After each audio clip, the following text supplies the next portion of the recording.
Yes, order. Majority Leader. Honorable Speaker, as you directed, I did not have to search for the minister. He was well within the principles of Parliament and on time. Honorable Speaker, it is now my pleasure and honor to present to the House and to the country, and to yourself, Honorable Speaker, the Minister for the National Treasury and Planning, FCPA, John Mbadi, expert. Hold on, Minister. Take your seat. Honorable members, I have a short communication in relation to this agenda on order paper. Honorable members, as you are aware, the Cabinet Secretary for the National Treasury and Economic Planning is to make the public pronouncement of the budget highlights and revenue-raising measures for the national government for the financial year 2026-27 and the medium term during this afternoon sitting.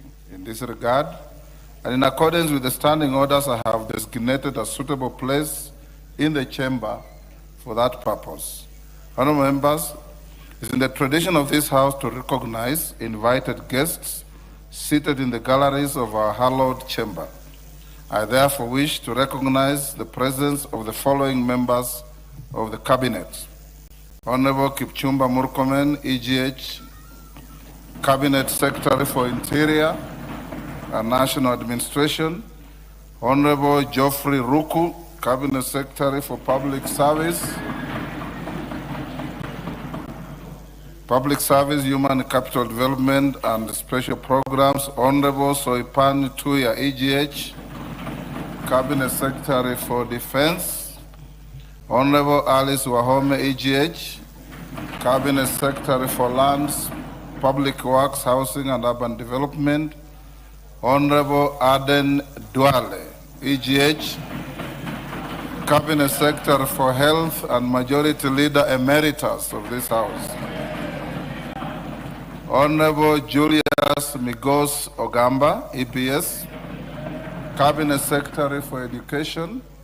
Honorable Mutai Kagwe, EGH, Cabinet Secretary for Agriculture, Livestock Development, a former colleague of mine in the Senate and my yearmate at the University of Nairobi. The Honorable Salim Mvuria, EGH, Cabinet Secretary for Youth Affairs and Sports. The Honorable Opio Wandai, EGH, Cabinet Secretary for Energy and Petroleum and Minority Leader Emeritus of this House. Mrs. Hannah Wendot Cheptumo, Cabinet Secretary for Gender, Culture and Arts and Heritage. Honorable Dorcas Oduor, Senior Counsel, EGH, the Attorney General. Mrs. Mercy Wanjao, EGH, Secretary to the Cabinet. Honorable members, I also acknowledge all Principal Secretaries and the accompanying officials. I accord special recognition to the Principal Secretaries for the National Treasury and Economic Planning, Dr. Chris Kipto, CBS, Mr. Cyril Odede, and Dr. Boniface Makoha, who work closely with the Cabinet Secretary for the National Treasury and Economic Planning.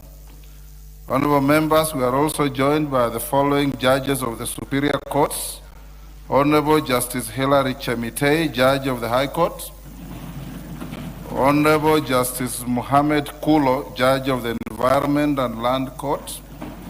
Honorable Justice Onesimus Macau, Judge of the Employment and Labor Relations Courts. They are accompanied by the Deputy Chief Registrar of the Judiciary, Mr. Paul Ndemo, OGW. I also wish honorable members to recognize the heads and members of the constitutional commissions and independent officers, as well as the leadership of state corporations who are in attendance. I further wish to recognize the distinguished members of the diplomatic corps and who have graciously joined us for this event. I also acknowledge the presence of the chairperson of the Council of Governors, His Excellency FCPA Ahmed Abdullahi EGH, Governor of Wajir County. Honorable members, on behalf of the House, I extend a warm welcome to all our invited guests. The National Assembly is honored by your presence on this auspicious occasion. Your continued partnership and support to the work of Parliament is duly noted and valued. Honorable members, I now interrupt the business of the House to allow Honorable FCPA John Badi, EGH, the Cabinet Secretary for the National Treasury and Economic Planning, also former leader of the minority party in the National Assembly, to make public pronouncement of the budget highlights and revenue-raising measures for the national government for the financial year 2026-2027 and the medium term. The Cabinet Secretary for the National Treasury, Honorable FCPA John Bandi, EGH, you may now proceed with your afternoon job.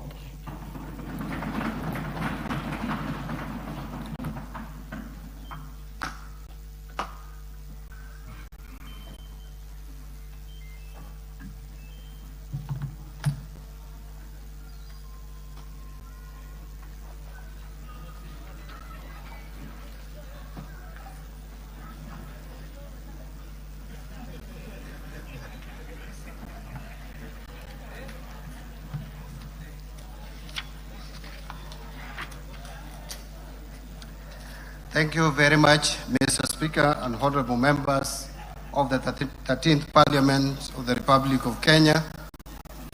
Mr. Speaker, it is my honor and privilege to present to this august House and to the people of Kenya the budget statement for the financial year 2026-2027.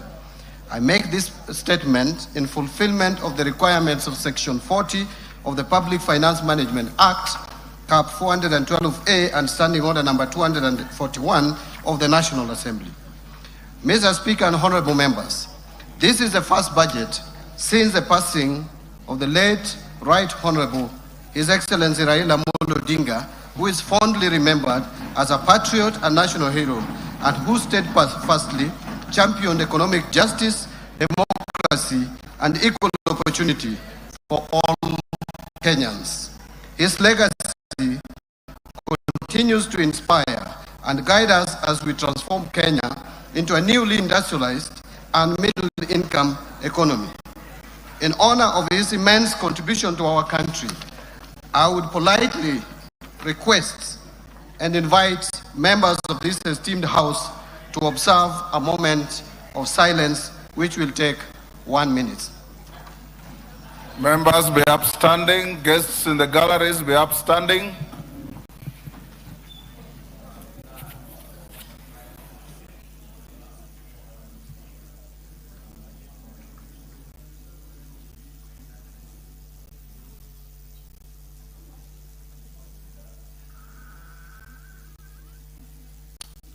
Thank you very much.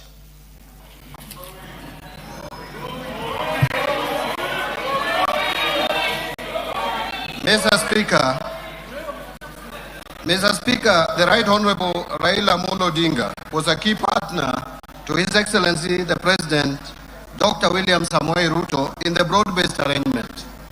Mr. Speaker, this budget captures the ideals of the two great leaders, especially on the aspiration to transform our economy from its current status to a more developed nation status, a path to Canaan through Singapore. The extensive public participation throughout the budget process presents a solid basis and foundation for what is clearly the people's budget. Mr. Speaker, public participation is a constitutional imperative. In compliance with this requirement, I personally led extensive public engagements with Kenyans from across the country in the last 1 year. This was meant to get their views and inputs to the budget that I am presenting today. For example, I met youth and business community, particularly boda operators, Juakali artisans, leadership of the Mitumba sector, and scrap metal dealers. I also engaged extensively with members of the Fourth Estate, and in the process, launched their Financial Journalists Association. Additionally, I traveled to various regions and conducted numerous regional dialogues. These include Kilifi in December 2025 for for the Coastal Region Dialogue, Migori in Nyanza, Kakamega in Western, and Eldoret and Nakuru in Rift Valley regions in the month of January 2026.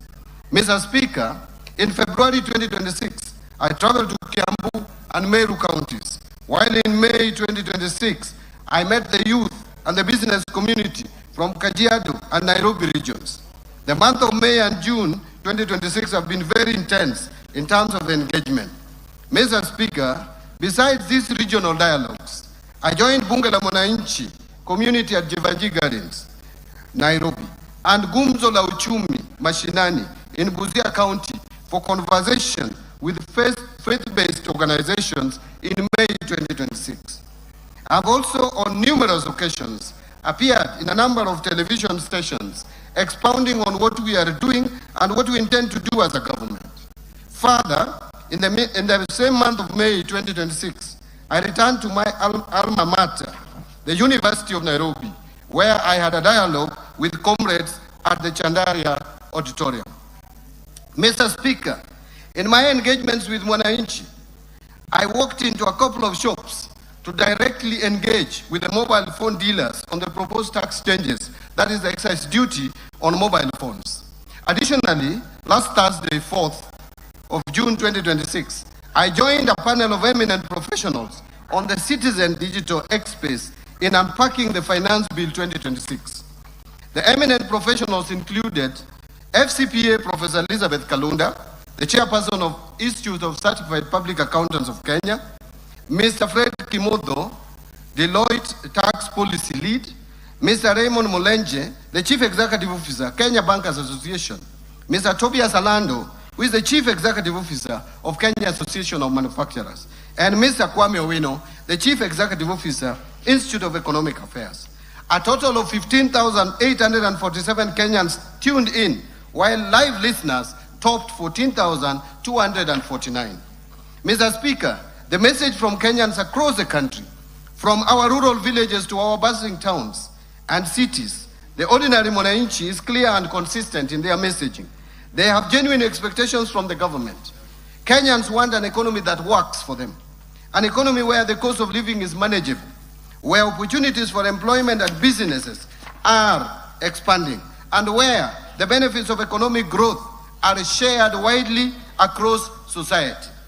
Mr. Speaker, Wananchi want to see a government that listens to their concerns and responds with policies that promote opportunity, fairness, and prosperity. They want to see a government that protects their livelihoods, a government that supports farmers and small businesses, empowers the youth and women, and ensures that public resources are used prudently and transparently. Above all, the people of Kenya want assurance that their hard-earned taxes will translate into tangible improvements in their daily lives. Mr. Speaker, the main feedback from all these engagements was that the government should reduce the overall cost of living by lowering the tax burden on essential commodities, tame wastage of public resources, and decisively deal with corruption. Mr. Speaker, among the concerns and anxieties raised by Kenyans is the fear of potential outbreaks of infectious diseases, including Ebola, given the reported cases in some countries within the region. And so, Mr. Speaker, I wish to underscore that while Kenya is currently free of any confirmed Ebola virus disease, the government has activated the National Ebola Incident Management System to coordinate surveillance and response. Already, enhanced screening is taking place at all the points of entry, especially the airports and border points. The government has, in the meantime, trained over 1,000 health workers and put together a reserve team of 241 experts in epidemiology, laboratory services, and emergency response who remain on standby for rapid deployment. The government has also designated isolation and treatment facilities across the country, including at Kenyatta National Hospital and the National Police Service Hospital. The Ministry of Health is working closely with regional and international partners, including the World Health Organization, Africa CDC, IGAD, and the East African Community on this matter. Mr. Speaker, these efforts are further supported by our development partners, already the government of the United States of America has committed approximately US dollars 13.5 million towards health security interventions, including disease surveillance and emergency preparedness. In addition, the World Bank has mobilized resources under the Regional Recovery and Resilience Operation program, which will support, among others, interventions in strengthening the health systems. Mr. Speaker, these resources, complemented by domestic budgetary allocations, will significantly enhance Kenya's capability and capacity to prevent, detect, and respond to Ebola and other epidemic-prone diseases while safeguarding livelihoods and maintaining economic stability. Mr. Speaker and honorable members, this demonstrates that this government is listening and responding to the concerns of citizens. On other concerns Kenyans raised with me during the public engagements I highlighted above, I will be elaborating on intervention that the government is putting in place to cushion Kenyans and improve their livelihoods. Mr. Speaker, the budget for financial year 2026-2027 will prioritize various interventions under the bottom-up economic transformation agenda that promote private sector-led growth, expand employment opportunities, and enhance delivery of public services while preserving fiscal sustainability and building resilience against emerging economic challenges. Mr. Speaker, this budget is being presented at a time of heightened global uncertainty arising from the ongoing conflict in the Middle East. The conflict has disrupted global commodity markets and supply chains, weakened investor confidence, and tightened financial conditions. These developments have heightened risks to growth and inflation, increased pressure on public finances, and created uncertainty in global markets. For a developing economy such as Kenya, the impact is being felt through higher palm prices following a steep increase in global oil prices from an average of US $63.06 per barrel in February 2026 to US $94.4 per barrel by end of May 2026. In addition, tighter financing conditions, weakening export demand, slower investment flow, and rising cost of living continue to exert pressure on economic activities. Yet, even in this environment, new opportunities are emerging. Countries that strengthen competitiveness, deepen regional integration, and build resilient productive capacity will be the ones that will thrive. Mr. Speaker, it is against this backdrop that Kenya's economic journey over the past 3 years stands as a story of resilience. Difficult but necessary choices were made, delivering a steady recovery. Faced with significant domestic and external pressures and shocks, the government took difficult but necessary decisions to restore macroeconomic stability, strengthen public finances, and lay a firm foundation for sustainable growth. Mr. Speaker and honorable members, the hard decisions are bearing fruits. Under the bottom-up economic transformation agenda, we have recorded clear gains. First, the Kenyan economy has remained resilient and registered an average rate of 5% in the period of 2022 to 2025, outperforming the average global growth rate of 3.4% and that of sub-Saharan Africa of 4.1%.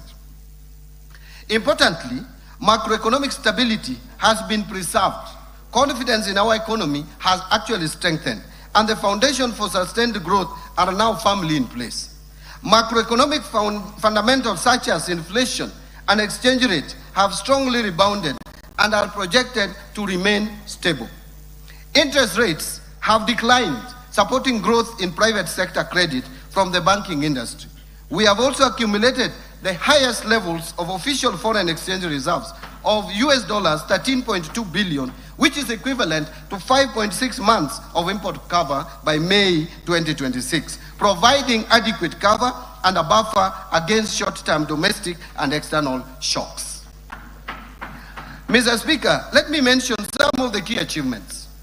Since the rollout of better or bottom-up economic transformation agenda, the agriculture sector has registered key gains that include the following: reduced fertilizer costs through government subsidy programs, increased marketed agricultural production, expanded food security interventions, and strengthened farmer support services targeting both smallholder and commercial farmers. Specifically, fertilizer disbursements under the fertilizer subsidy program have increased substantially to 21.3 million bags in 2025 from, listen to this, 1.4 million bags disbursed in 2022. While the cost of a 50 kilogram bag of fertilizer declined from 7,500 shillings per bag to 2,500 shillings per bag. As a result of this, farmers realized estimated savings of approximately 105 billion shillings over a 2-year period, enabling increased investment in production. Agricultural production has increased significantly between 2022 and 2025. For example, maize production almost doubling to 67 million bags in 2025 from 34 million bags in 2022. While maize imports have declined substantially to 3.3 million bags from 9.9 million bags over the same period, reflecting improved domestic efficiency. The increased production contributed to a decline of retail prices of a 2 kilogram packet of maize flour from an average of 250 shillings to an average of 165 shillings over the same period. Paddy rice production also increased significantly to 303,724 metric tons in 2025 from 192,299 metric tons in 2022. To support expanded cultivation, the area under rice production in public irrigation schemes increased from 48,324 acres to 71,624 acres. Potato production increased to 2.5 million tons in 2025 from 1.8 million tons in 2022. And milk production increased to 5.5 million liters in 2025 from 4.6 million liters. Let me repeat that. Production of milk has increased from 5.5 billion liters in 2025 from 4.6 billion liters in 2022.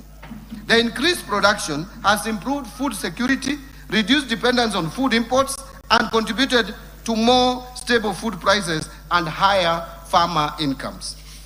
Mr. Speaker and honorable members, farmers across the other sector, various value chains, have enhanced production and benefited from higher earnings.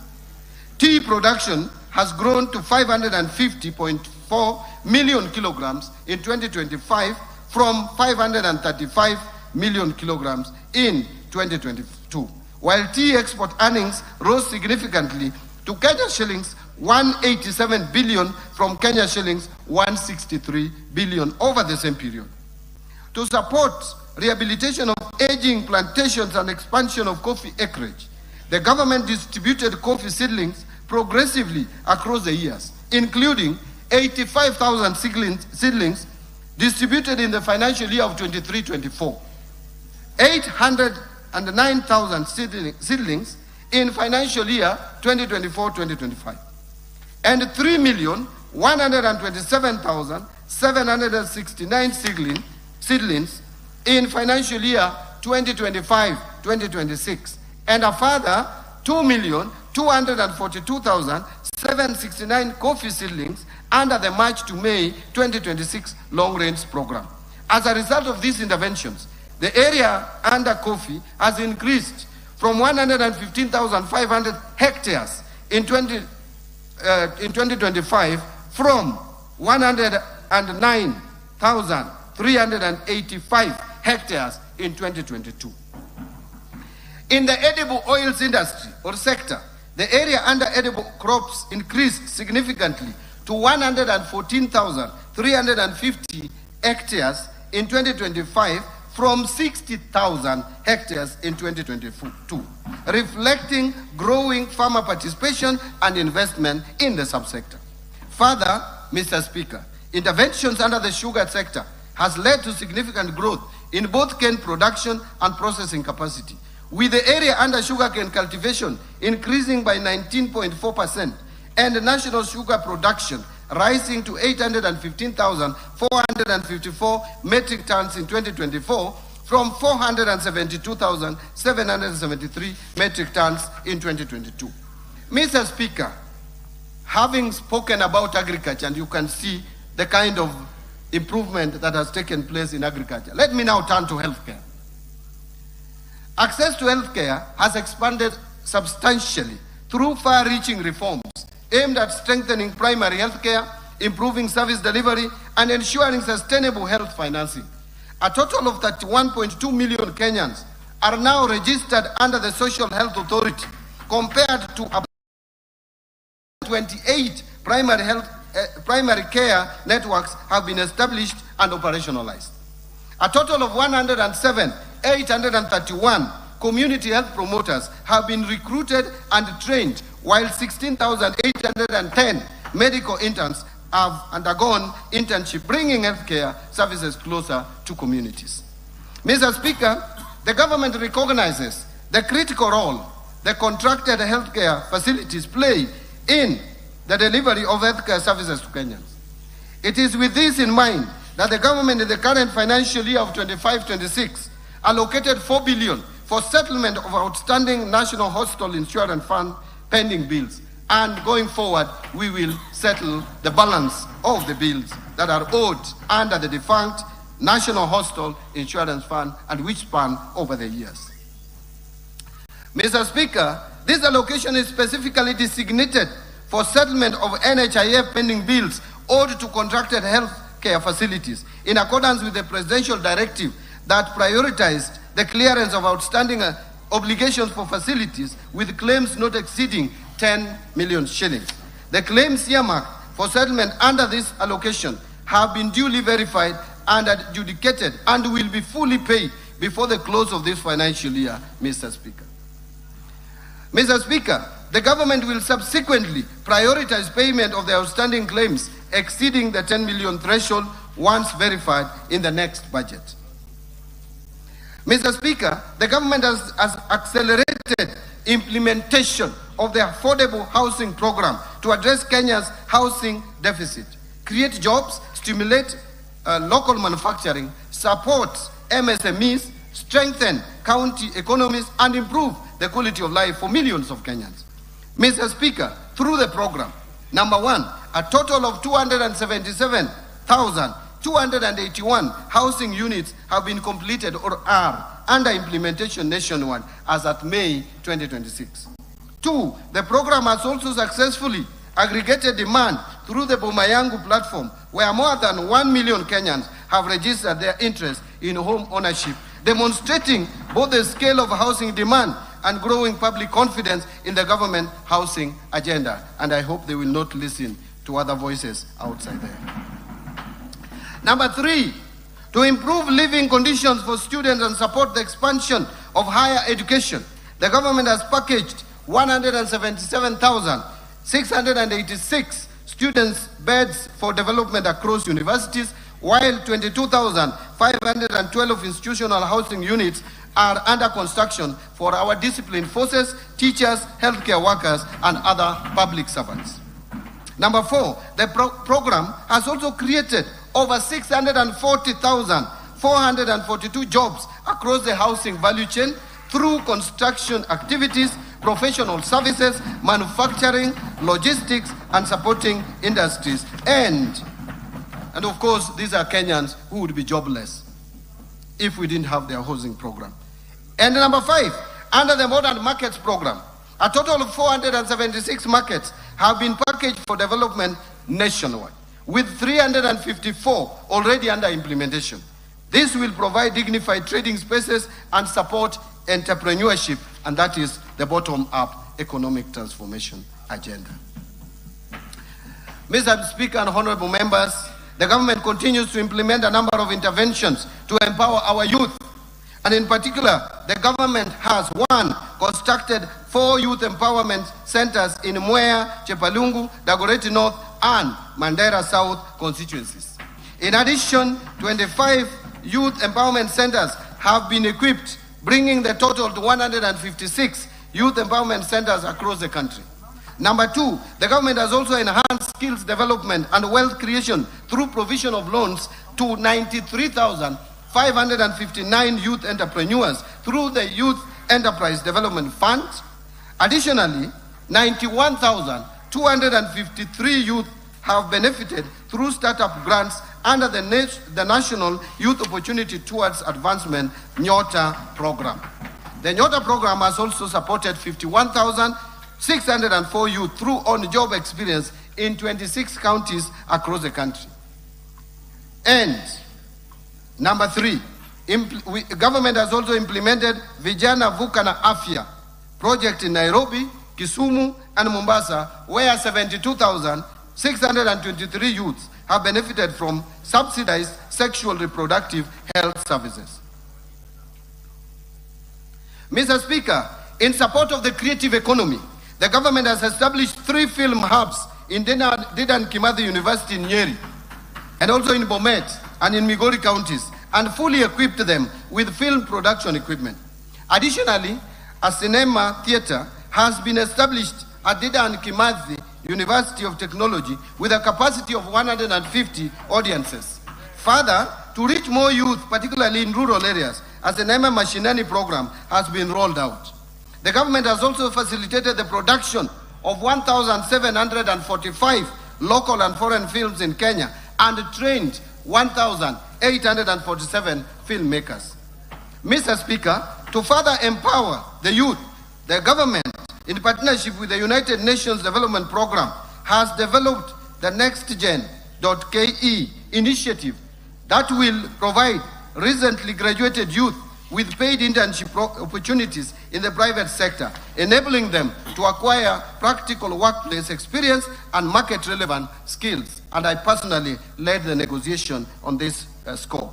To support this intervention, the government has committed an initial allocation of 2 billion towards its implementation.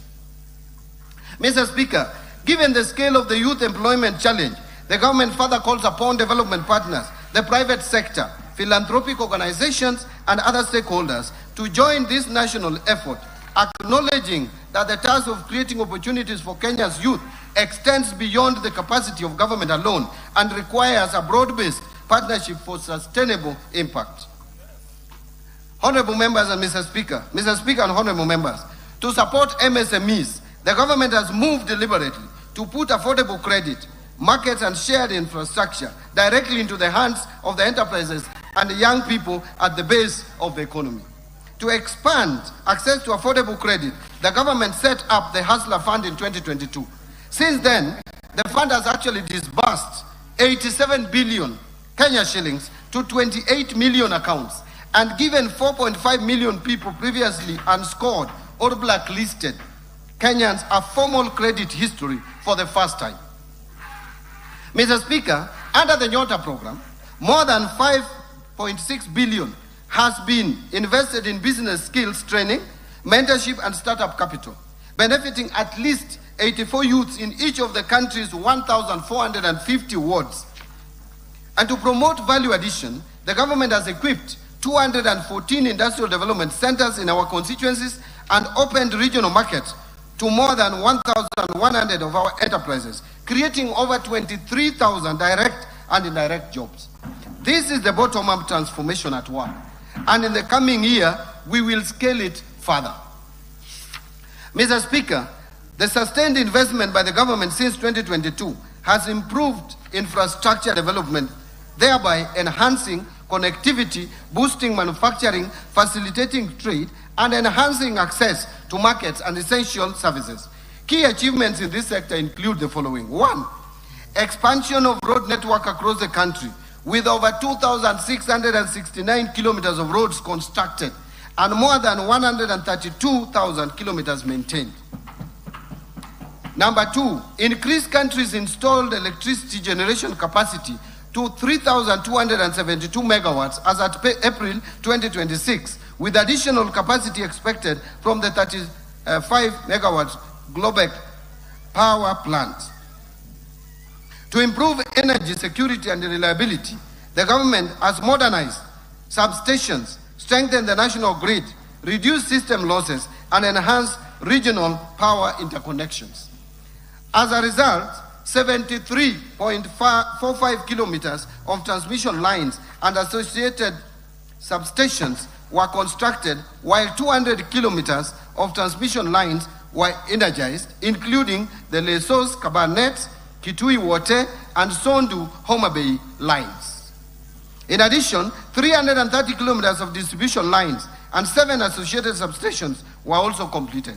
Mr. Speaker, during the same period, access to electricity expanded significantly, with the number of customers connected rising from 8.9 million to over 10.2 million Kenyans.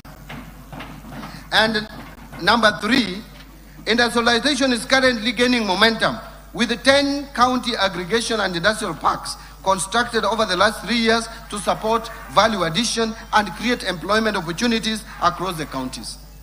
Mr. Speaker, we have also invested heavily in critical social sectors and supported the vulnerable in the society. And as a result, a social protection program have been strengthened, with 1.2 million vulnerable Kenyans currently supported under the Inua Jamii program, helping to improve household resilience and protect the most vulnerable members of our society. And access to education and skill development has expanded through the implementation of far-reaching reforms across the education sector, including successful implementation of the competency-based curriculum. Number 2, rollout of the student-centered funding model, through which nearly 500,000 university and TVET students have benefited from scholarships and loans based on need and merit. Number 3, recruitment of 100,000 teachers to strengthen teaching capacity and improve learner outcomes, a record in the history of any government in this country. Number 4, timely and consistent release, and I want to repeat, timely and consistent release of capitation funds to support learning in basic institutions. Number 5, construction of over 23,000 classrooms and commencement of 1,600 laboratories in partnership with the National Government Constituency Development Fund, which continues to do a good job and deliver services to this country.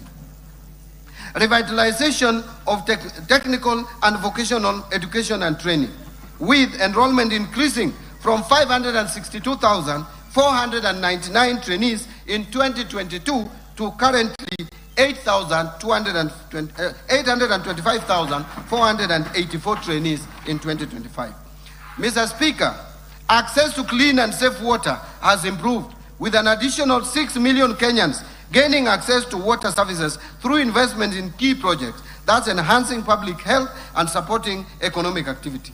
This comes as no surprise, considering that Kenya is a leader in designing innovative, paradigm-shifting, locally led climate action. Take the FLOCA program, for example. It has broken the barrier in financing locally prioritized and locally led resilience investments in 1,380 wards across 45 counties, benefiting more than 2.5 million beneficiaries. Mr. Speaker, key among the FLOCA gold standard investments are the 58-kilometer rehabilitation of the Colonial Yatta Canal in Machakos County, a reverse osmosis water treatment facility in Makueni, and the Kolanya water project in Busia County.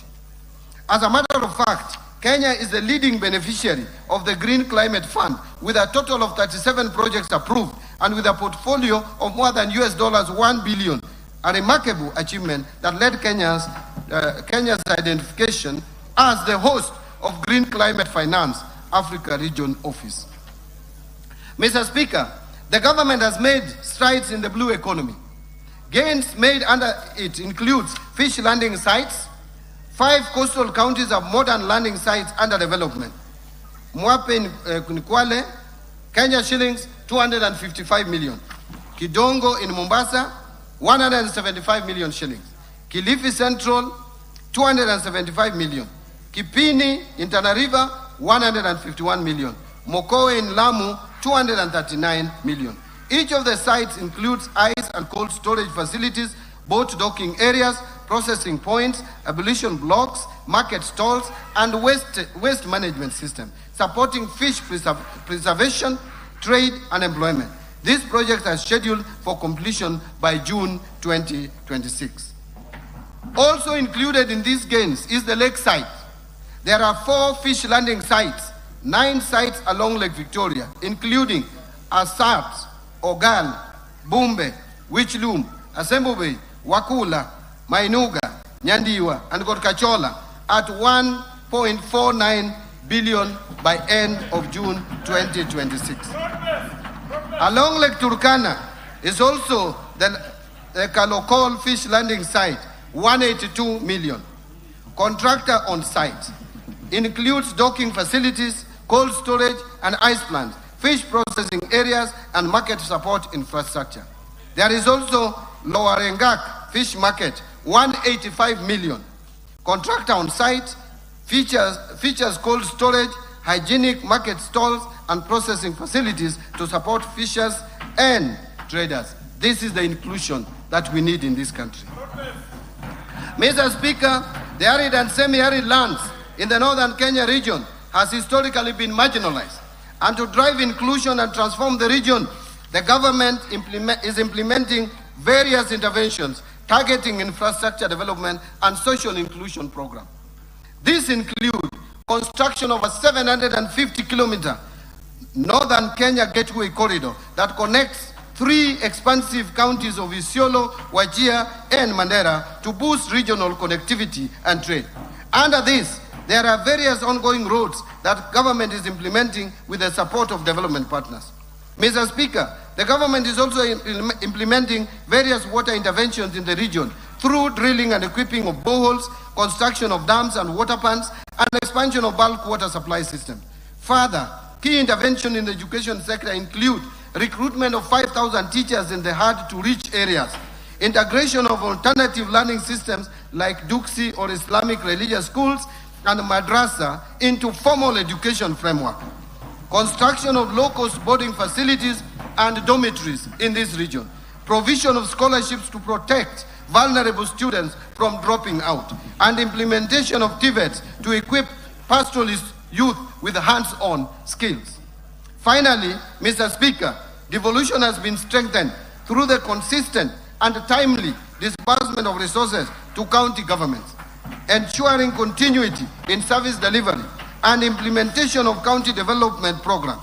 Since 2022, funding to county governments has steadily increased, with equitable share to counties increasing from 370 billion shillings in financial year 2022-23 budget to 428 billion Kenya shillings in the financial year 2026-27 budget.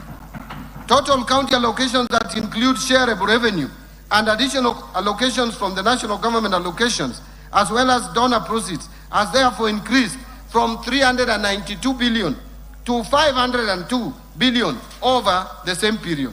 This reflects government's unwavering commitment to safeguarding and strengthening devolution as a key pillar of inclusive national development. Mr. Speaker, while we take pride in these achievements, we cannot afford complacency. Global uncertainty persists, high cost of living continues to affect many households, youth unemployment persists, and climate-related shocks continue to affect livelihoods and production.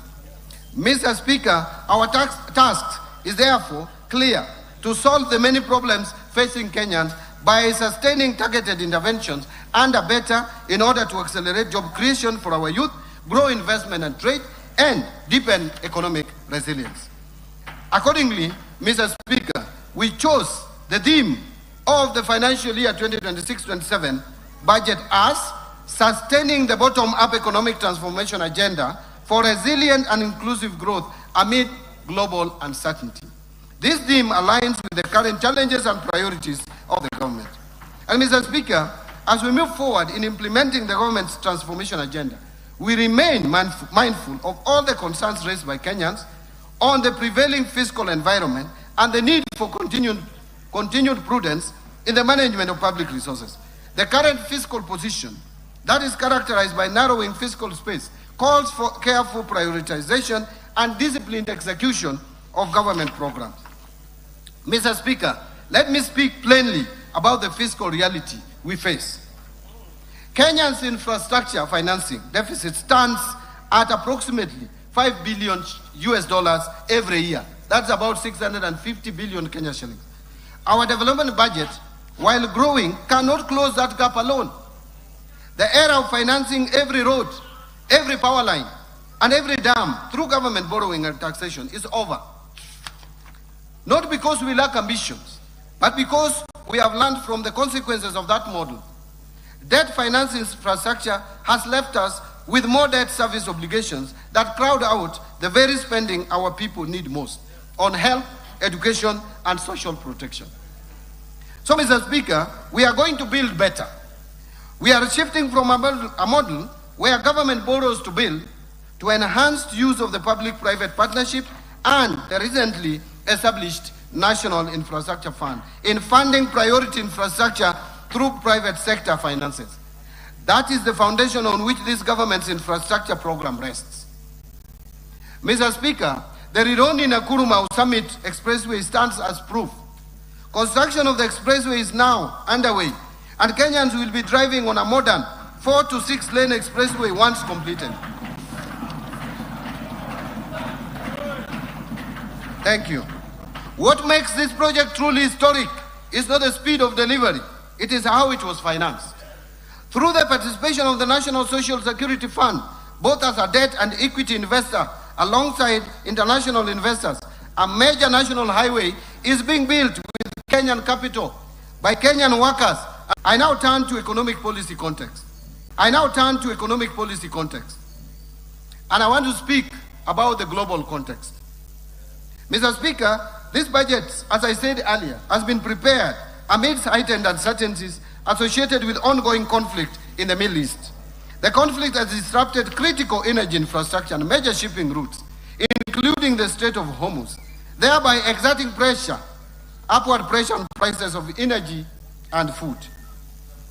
Mr. Speaker, against this backdrop, global growth is therefore projected to slow down to 3.1% in 2026 and 3.2% in 2027, from the average of 3.4% in both 2024 and 2025. Domestic economy.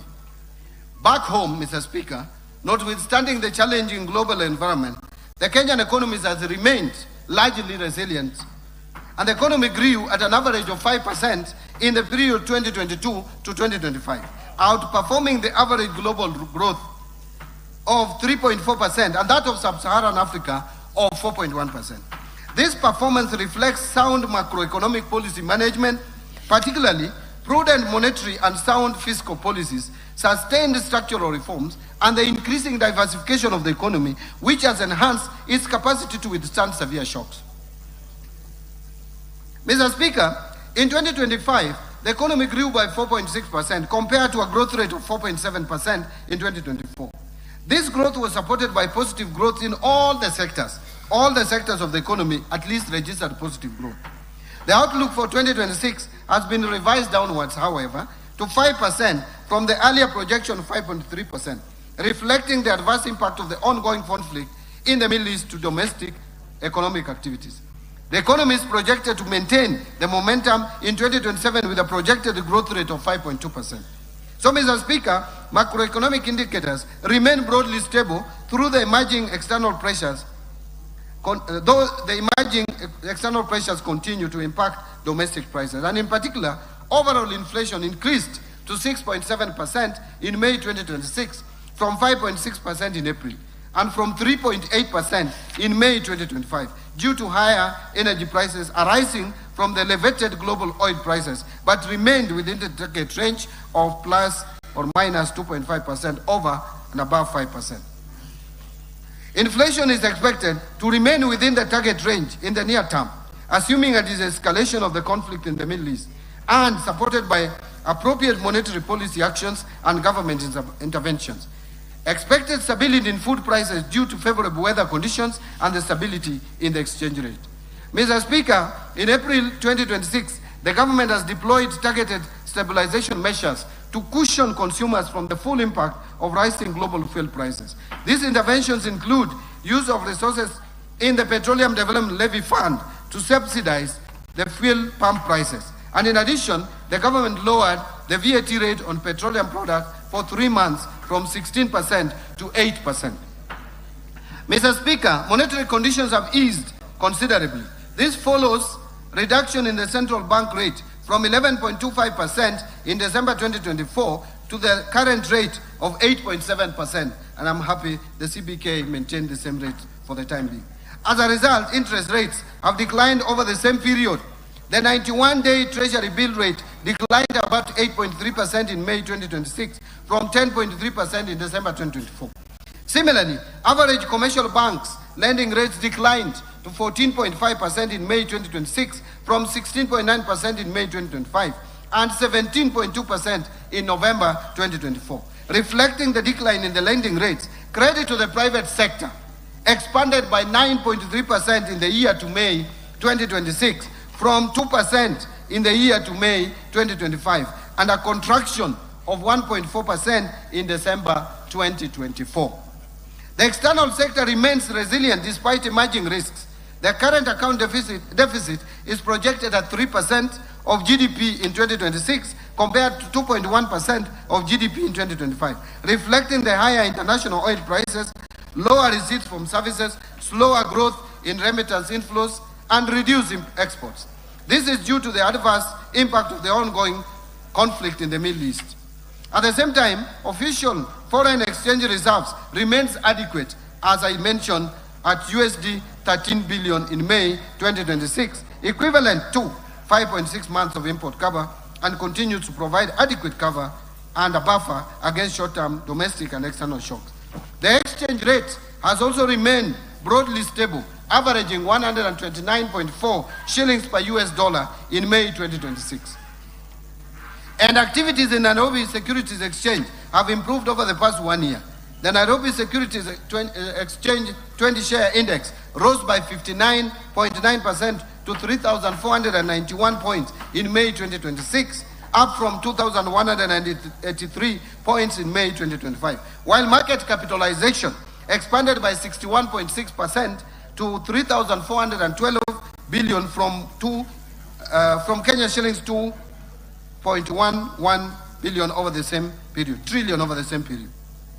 However, between February and May 2026, the Nairobi Securities Exchange 20-share index declined by 5.5% as investors became cautious of the rising global uncertainty associated with the conflict in the Middle East. Mr. Speaker, the fiscal policy stance for financial year 2026-27 and the medium term is anchored on a fiscal consolidation strategy that advances the priorities of the bottom-up economic transformation agenda while safeguarding debt sustainability and provision of essential public services. The strategy will be supported by continuous domestic revenue mobilization and expenditure rationalization through targeted tax and expenditure reforms. As a result, the fiscal deficit, including grants, is projected to decline gradually from 5.5% of GDP in the financial year 26-27 to 3.3% of GDP in financial year 28-29. Risks remain though. Domestically, climate-related shocks could disrupt agricultural production and infrastructure, while externally, geopolitical tensions, commodity price volatility, weaker global growth, and tighter financial conditions continue to adversely affect inflation, exports, and capital flows. The government will continue to monitor evolution of these risks closely and deploy timely policy intervention to safeguard stability, strengthen resilience, and sustain inclusive economic growth. Mr. Speaker, I will now turn to the policy priorities and strategic interventions that will underpin the budget for financial year 2026-2027. Policy priorities and structural reforms. It will be anchored on bottom-up economic transformation agenda. Mr. Speaker, the economic context I have outlined is a clear reminder that we are operating in a period that demands resolve, discipline, and decisive actions. The convergence of global shocks and domestic pressures calls not only for incremental adjustments, but for bold, and well-coordinated policy responses. In this regard, the government has taken and will continue to take firm and where necessary decisive actions to consolidate recent gains, safeguard macroeconomic stability, protect livelihoods, and strengthen economic transformation. Mr. Speaker, our focus is not only on navigating the immediate challenges, but also on accelerating structural transformation, creating jobs at scale, and ensuring that the benefits of growth are broadly shared among all Kenyans. Mr. Speaker, these interventions are being implemented within a coherent and forward-looking framework anchored on the bottom-up economic transformation agenda. Better remains the government's principal vehicle for translating policy into tangible outcomes, and at the household level by aligning investments, reforms, and institutions around the goal of inclusive growth and shared prosperity. Through the bottom-up economic transformation agenda, 5 core priority pillars, the government is scaling targeted interventions that address binding constraints to productivity, expand economic opportunities, and strengthen resilience across sectors. These priority pillars are deliberately structured to reinforce one another, ensuring that progress in one area catalyzes gains across the broader economy. Mr. Speaker, the government also continues to implement complementary cross-cutting policy interventions to sustain economic resilience, accelerate inclusive growth, and improve business environment. This will create a seamless transition to the next frontier of economic transformation. These interventions include the following. 1, strengthening fiscal and monetary policy coordination to safeguard economic stability and reinforce investor confidence. 2, enhancing fiscal sustainability by expanding domestic revenue mobilization and improving efficiency of public expenditure. 3, modernization of strategic infrastructure in transport and logistics, energy and water sector to improve productivity, connect markets, lower the cost of doing business, and enhance competitiveness.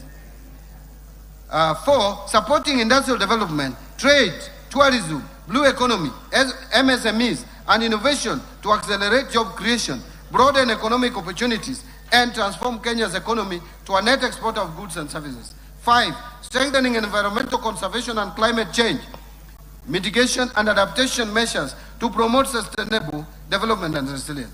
And 6, supporting human capital development through continued investment in quality education, universal health care, and well-targeted social protection interventions. 7, advancing youth empowerment through targeted investment in skills development, entrepreneurship, digital opportunities, and access to affordable financing. And 8, strengthening governance reforms to enhance public service delivery. Now I want to talk about evidence-based decision-making. Mr. Speaker, as we implement this budget, the government reaffirms its commitment to strengthening economic planning and development as the foundation of sustainable growth, prudent resource allocation, and improved service delivery to our citizens. In the coming financial year, we will intensify efforts to institutionalize evidence-based planning and decision-making across all levels of government. This approach will ensure that public resources are directed to interventions that deliver the highest economic and social returns, aligning with the national development priorities. To achieve this, the government will accelerate the finalization and implementation of a comprehensive economic planning policy and an economic planning bill. These 2 instruments will create a coherent, transparent mechanism for identifying, prioritizing, and sequencing government policies, programs, and projects based on rigorous economic analysis, affordability, and measurable impact. Mr. Speaker, we will also continue to invest in national statistical system, policy research, data analytics, and monitoring and evaluation to provide timely, reliable evidence for decision-making. Integrated planning and data management system will be rolled out to improve coordination among ministries, departments, agencies, and even county governments. Mr. Speaker, through these measures, we will foster a culture of evidence-based policy making, strengthen public accountability, and ensure that every shilling spent delivers maximum value to the people of Kenya. On the policy and legal and institutional reforms front, Mr. Speaker, to strengthen economic stability, the government continues to roll out targeted structural, institutional, and regulatory reforms to improve the business environment, boost public services efficiency, and reinforce accountability in public finances. In building resilience against climate change, Mr. Speaker, the government has continued to make concerted efforts to strengthen disaster risk management. The recently enacted National Disaster Risk Management Bill, which is now an act of Parliament, and I thank this National Assembly, provides a legal framework for coordination of disaster risk management activities across the two levels of government, supporting prompt responses when disasters occur. Mr. Speaker, to further strengthen the country's preparedness and response to climate-related risk, the National Treasury is spearheading the development of a new disaster risk financing strategy for the period 2026-2030, since the earlier strategy for the year 2018-2022 came to an end. Mr. Speaker, and in response to changes in climate, the government will continue to implement the Financing Locally Led Climate Action Program, a transformative initiative that has unlocked green investments at the county level, empowering local communities to adapt to impacts of climate change. Mr. Speaker, to finance large-scale climate and environmental projects, the government will establish the Kenya Green Investment Facility in line with the Kenya's commitments under the nationally determined contributions to the Paris Agreement. To further scale green financing, the government is finalizing the framework for issuance of sustainability-linked bonds with targets in forestry and rural electrification expansion. Mr. Speaker, Kenya secured the hosting rights for the Green Climate Fund Regional Office for East and Southern Africa in Nairobi, reinforcing the country's position as a regional green finance hub. Further, the National Treasury is at an advanced stage of accreditation as a direct access entity to the Green Climate Fund, enabling the country increase public sector-driven climate investments and opportunities. Mr. Speaker, the government will host the African Green Investment Forum in October 2026. And this forum will serve as a flagship continental initiative designed to mobilize substantial green finance, accelerate sustainable investments, and advance Africa's leadership in this domain. On public procurement reforms, Mr. Speaker, to operationalize procurement reforms and eliminate manual inefficiencies, the government officially launched the rollout of an end-to-end e-government procurement system in July 2025. The system has now shifted procurement processes from fragmented and manual processes to a fully digitized procurement platform. The platform has been integrated with core government systems, including IFMIS, Business Registration Services, and ITAX, with initial onboarding prioritizing national government ministries, departments and agencies. State corporations and county governments will then follow. Significant progress has been made, and to date, 1,543 procuring entities have been registered, over 40,000 suppliers registered, over 22,000 staff trained, over 12,000 suppliers or contractors have also been trained. Value to Kenyans. Mr. Speaker, during the implementation of the EGP system, we have experienced challenges which have hindered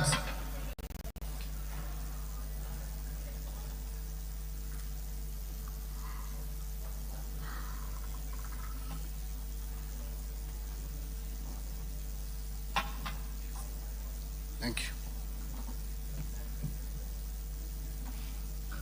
Mr. Speaker, during the implementation of EGP system, we have experienced challenges which have hindered the seamless implementation of the system.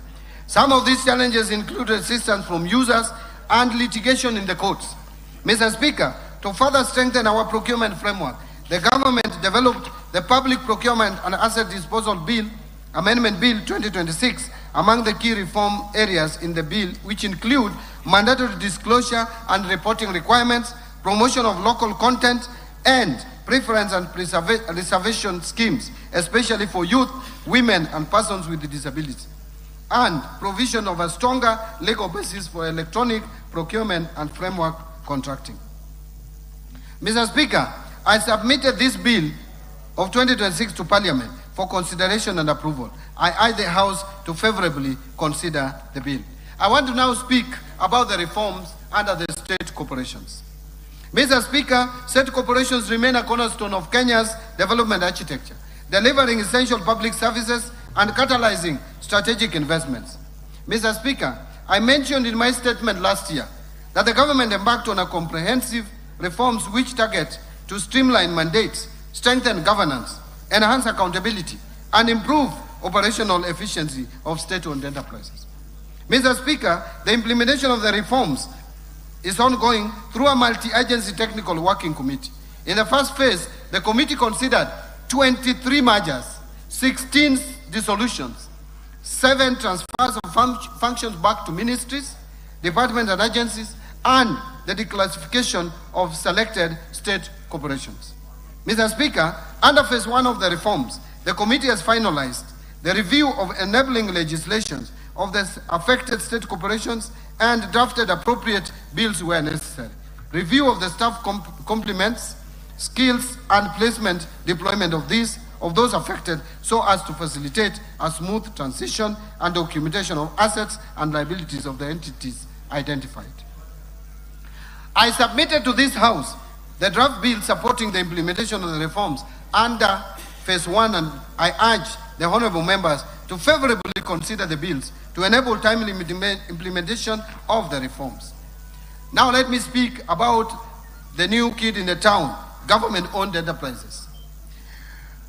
Mr. Speaker, further, as part of the reforms, the Government-Owned Enterprises Act number 25 of 2025 was assented to by His Excellency the President on 21st November 2025 and came into effect on 5th December 2025. The Act provides a modern framework for the ownership, oversight and management of commercial state corporations. The implementation of the Act is underway, with the reforms being rolled out across 65 identified government-owned enterprises and 18 statutory entities. As a requirement under the Act, the Independent Search and Selection Panel has begun the process of recruiting independent directors of the Board of GOEs. All the government-owned enterprises are required to operate as commercial entities, that is for profit, be self-financing, be self-sustaining, and accountable to the public through the National Treasury. Let me now speak about National Infrastructure Fund. Mr. Speaker, in March 2026, the government established the National Infrastructure Fund following the enactment of the National Infrastructure Act of 2026.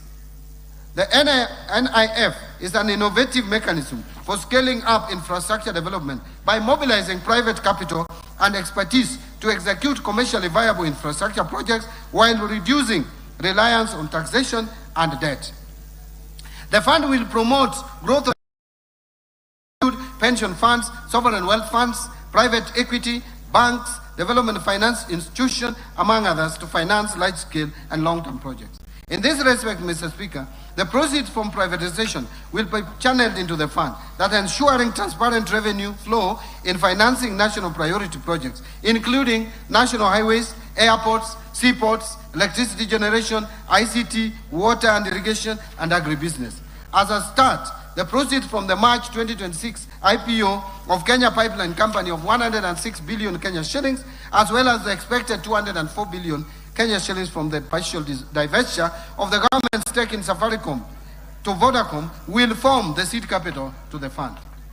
Under Sovereign Wealth Fund, Mr. Speaker, to complement the National Infrastructure Fund, the government has submitted to this August House the bill to establish the Sovereign Wealth Fund with 3 distinct components. The first component is the stabilization component, then there is the strategic infrastructure investment component, and finally, the future generation, also known as URIDI component.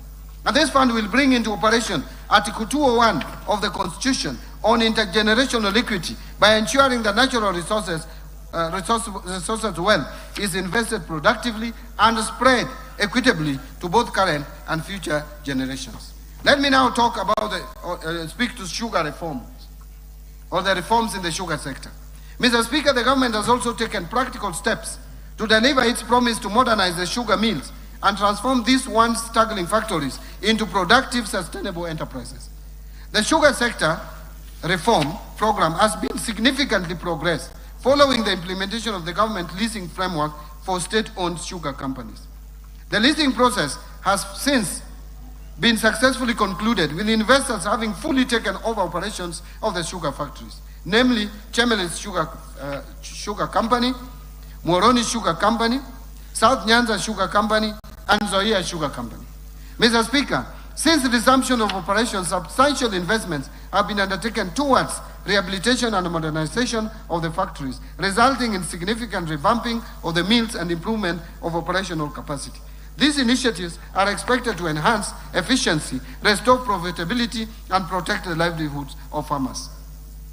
Mr. Speaker, these are not isolated transactions. They are proof that when governance is strengthened, when mandates are clarified, and when institutions are held to account, the corporations can be genuine engines of growth. The government will press forward, deepening these reforms and ensuring that every public enterprise earns its place through performance, transparency, and value created. Now, let me speak to national assets and inventory management. Mr. Speaker, to strengthen national assets management, the National Treasury has operationalized the assets and inventory management modules in our IFMIS, providing real-time visibility of public assets across all levels of government. An analysis of the asset registers shows that ministries, departments, and agencies collectively hold assets valued at approximately 4.9 trillion Kenya shillings, underscoring the importance of robust asset management. To strengthen transparency and support the transition to accrual accounting, the National Treasury has developed a government asset valuation policy framework and a public assets tagging framework. Mr. Speaker, to unlock greater value from these assets without placing additional pressure on public finances, the National Treasury is developing an asset optimization framework and a leasing framework to attract private capital and expertise while supporting infrastructure development and improved service delivery. Now let me speak to digital e-signatures in government.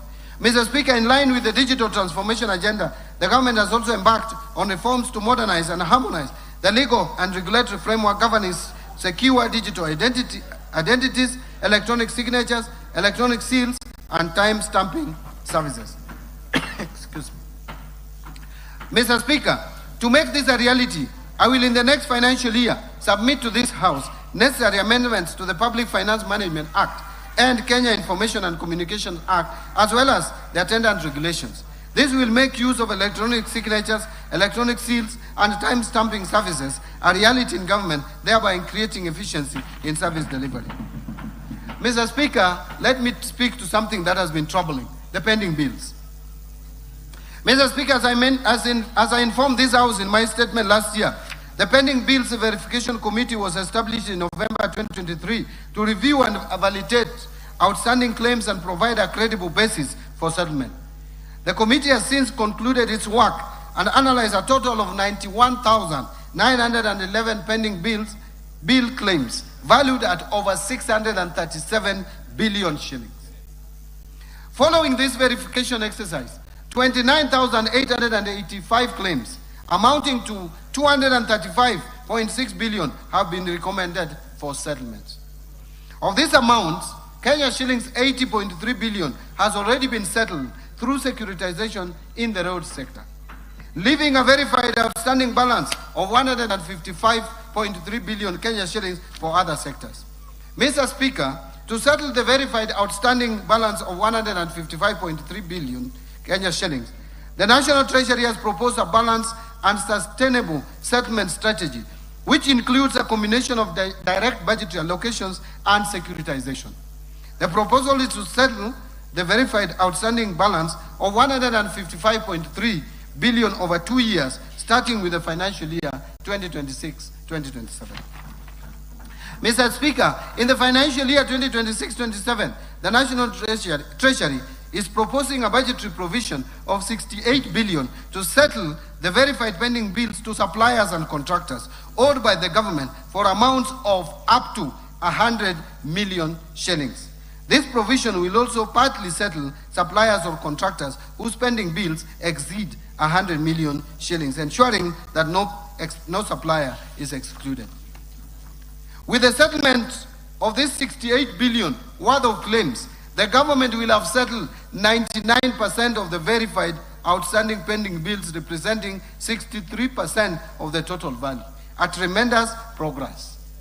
Now, in terms of numbers, this will be 99 of the bills. But the remaining 88 billion worth of claims will be addressed through other budgetary provisions and instruments. Mr. Speaker, the deliberate policy of settling pending bills of up to 100 million Kenya shillings, while individually smaller in value, accounts for the majority of suppliers and have the highest multiplier effect on economic activity. This is to ensure that the micro, small, and medium enterprises are not starved of the essential working capital which is critical to the sustainability of their businesses. Financial sector reforms. Mr. Speaker, Kenya's financial sector remains strong and continues to support households, businesses, savings, and investment across the country.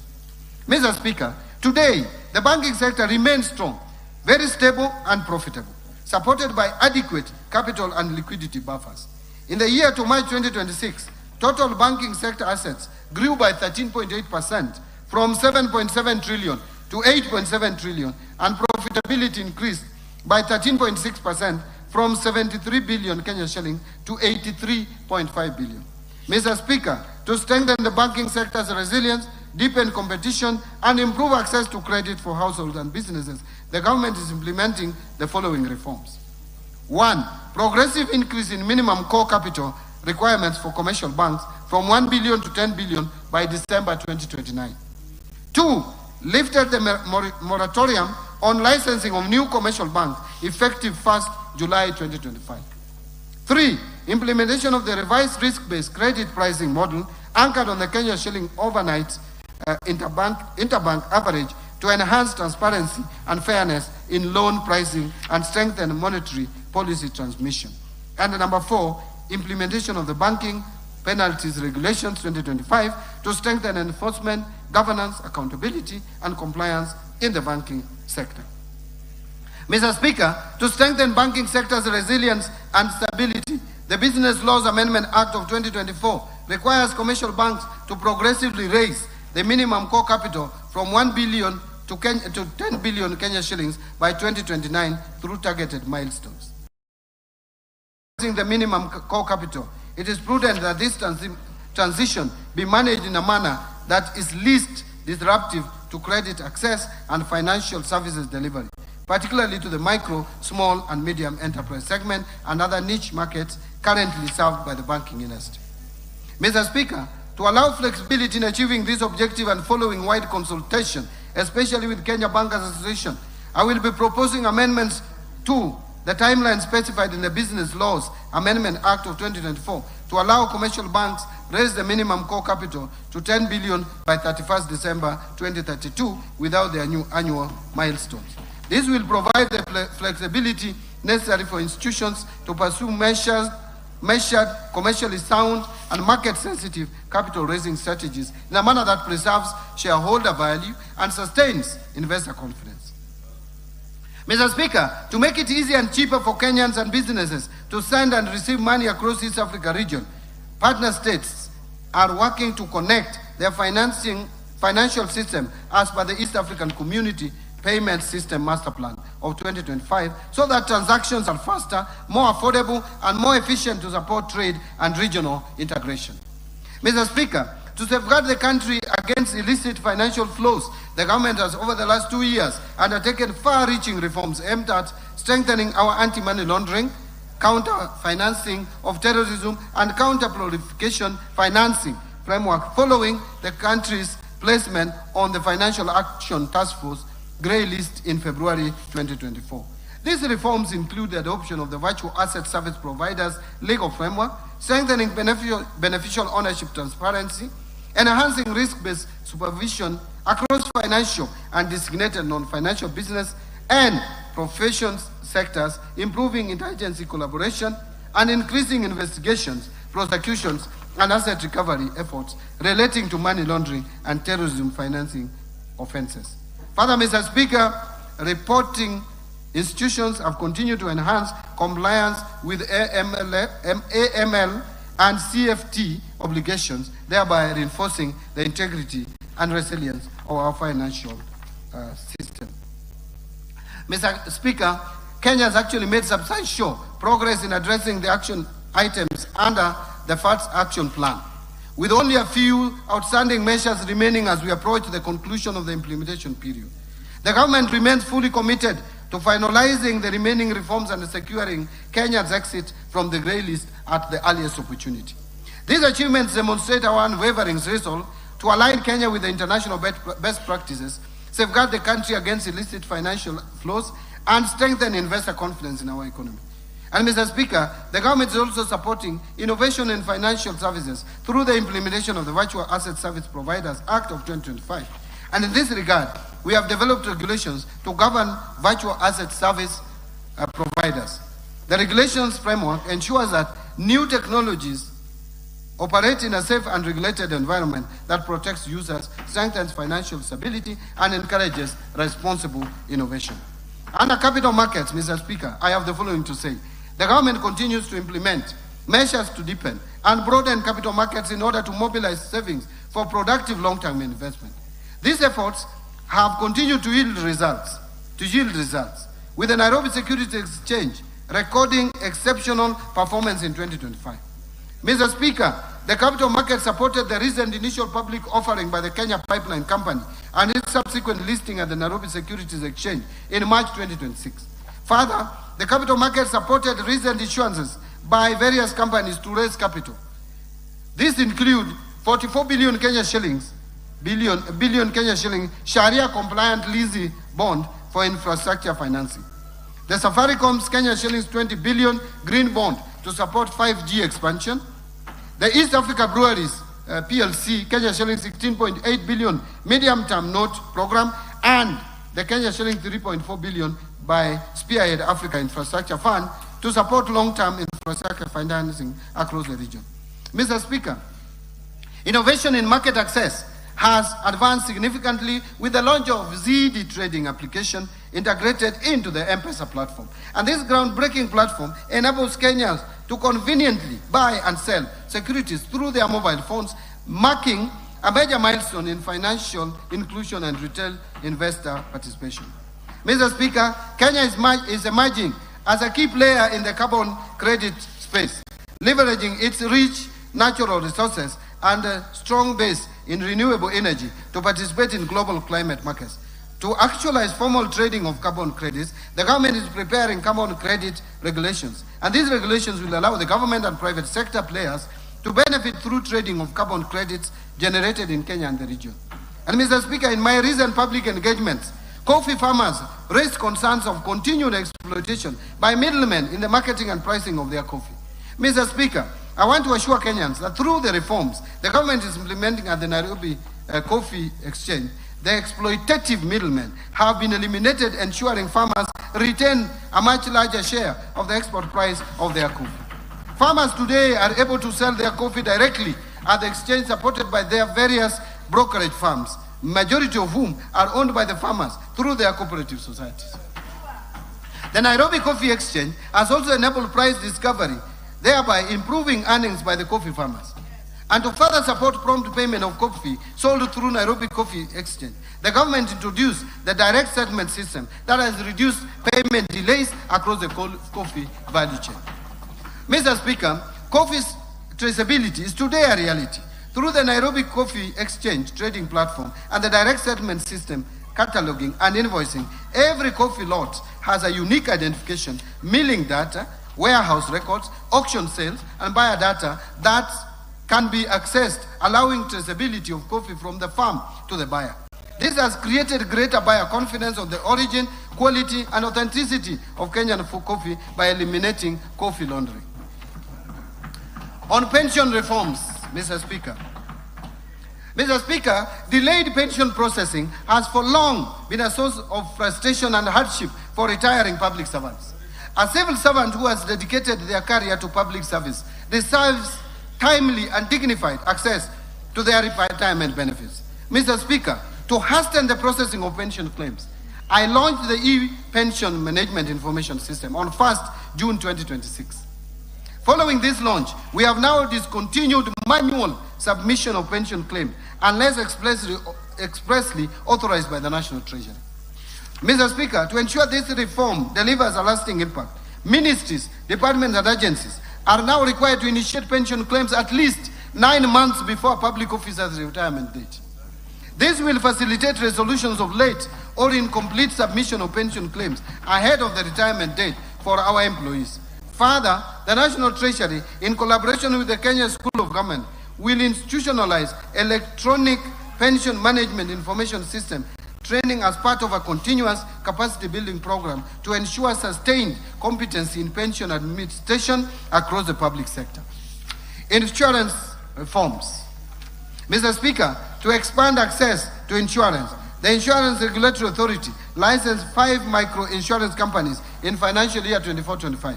This has increased access to affordable insurance, with over 11 million lives covered as of 31st December 2025. Mr. Speaker, to strengthen climate resilience, the government is promoting agricultural and index-based insurance products. Through the drive, which is de-risking, inclusivity, and value enhancement, livestock insurance project over 2.7 million livestock valued at 29.3 billion have been insured, while payouts exceeding 648 million have supported pastoral communities affected by drought since 2023. Further, the government has initiated amendments to the Insurance Act to establish agricultural insurance as a standalone class of insurance business. This reform will strengthen the regulatory framework for agricultural risk management and support food security, financial inclusion, and sustainable agricultural development. And Mr. Speaker, to deepen local insurance capacity and retain insurance premium within the domestic economy, the government will effective 1st July 2026 require all importers to obtain marine cargo insurance cover from insurance license under the Insurance Act prior to customs clearance. Fiscal policy framework. Mr. Speaker, the implementation of financial year 25-26 budget has remained broadly on course despite emerging pressures on revenue performance and expenditure demands. These developments have necessitated measured adjustments while at the same time informing a more deliberate and responsive fiscal policy stance for the financial year 26-27 and the medium term. And Mr. Speaker, on the revenue front, performance has fallen short of target in the financial year 2025-26. This is due to slower than expected tax receipts, largely driven by administrative constraints and a slowdown in economic activities. At the same time, expenditure pressures have intensified. The implementation of pending and newly negotiated collective bargaining agreements has raised the public sector wage bill beyond initial projections, thereby constraining fiscal space. In addition, emergency interventions in response to floods and drought have required additional resources. As a result of these developments, it became necessary to introduce targeted adjustment through supplementary budget number 1 of financial year 25-26. Mr. Speaker, to enhance tax administration, including upgrading of critical systems and strengthening of compliance efforts, the Kenya Revenue Authority was allocated additional resources in the supplementary budget number 1 for financial year 2025-27, to be exact 17 billion. These interventions are expected to improve efficiency and support a recovery revenue performance. The supplementary budget 1 also reflected additional expenditure of 368.6 billion compared to the original budget to cater for the emerging expenditure pressures. In this regard, the fiscal deficit, including grants, is now projected at 1,199 billion, equivalent to 6.4% of GDP, compared to 901 billion or 4.7% of GDP in the regional budget estimates. Mr. Speaker, fiscal policy is not merely about balancing budget. It is about creating conditions for sustainable growth, protecting the vulnerable and securing prosperity for the future generation. Accordingly, the fiscal policy for 26-27 and the medium term will be anchored on a growth-supportive consolidation path aligned to the government's priorities under the bottom-up economic transformation agenda and the 4th medium-term plan. The policy will prioritize enhanced domestic revenue mobilization, strengthen expenditure control, and strategic reprioritization of public spending. This approach aims to reinforce public debt sustainability and safeguard essential public service. Now let me turn to domestic revenue mobilization. Mr. Speaker, every shilling of development begins with every shilling of revenue collected fairly, efficiently, and transparently. To boost revenues, the government will continue to strengthen implementation of the national tax policy and medium-term revenue strategy, aimed at simplifying tax laws, rationalizing tax expenditures, and creating a fair, predictable, and efficient tax systems.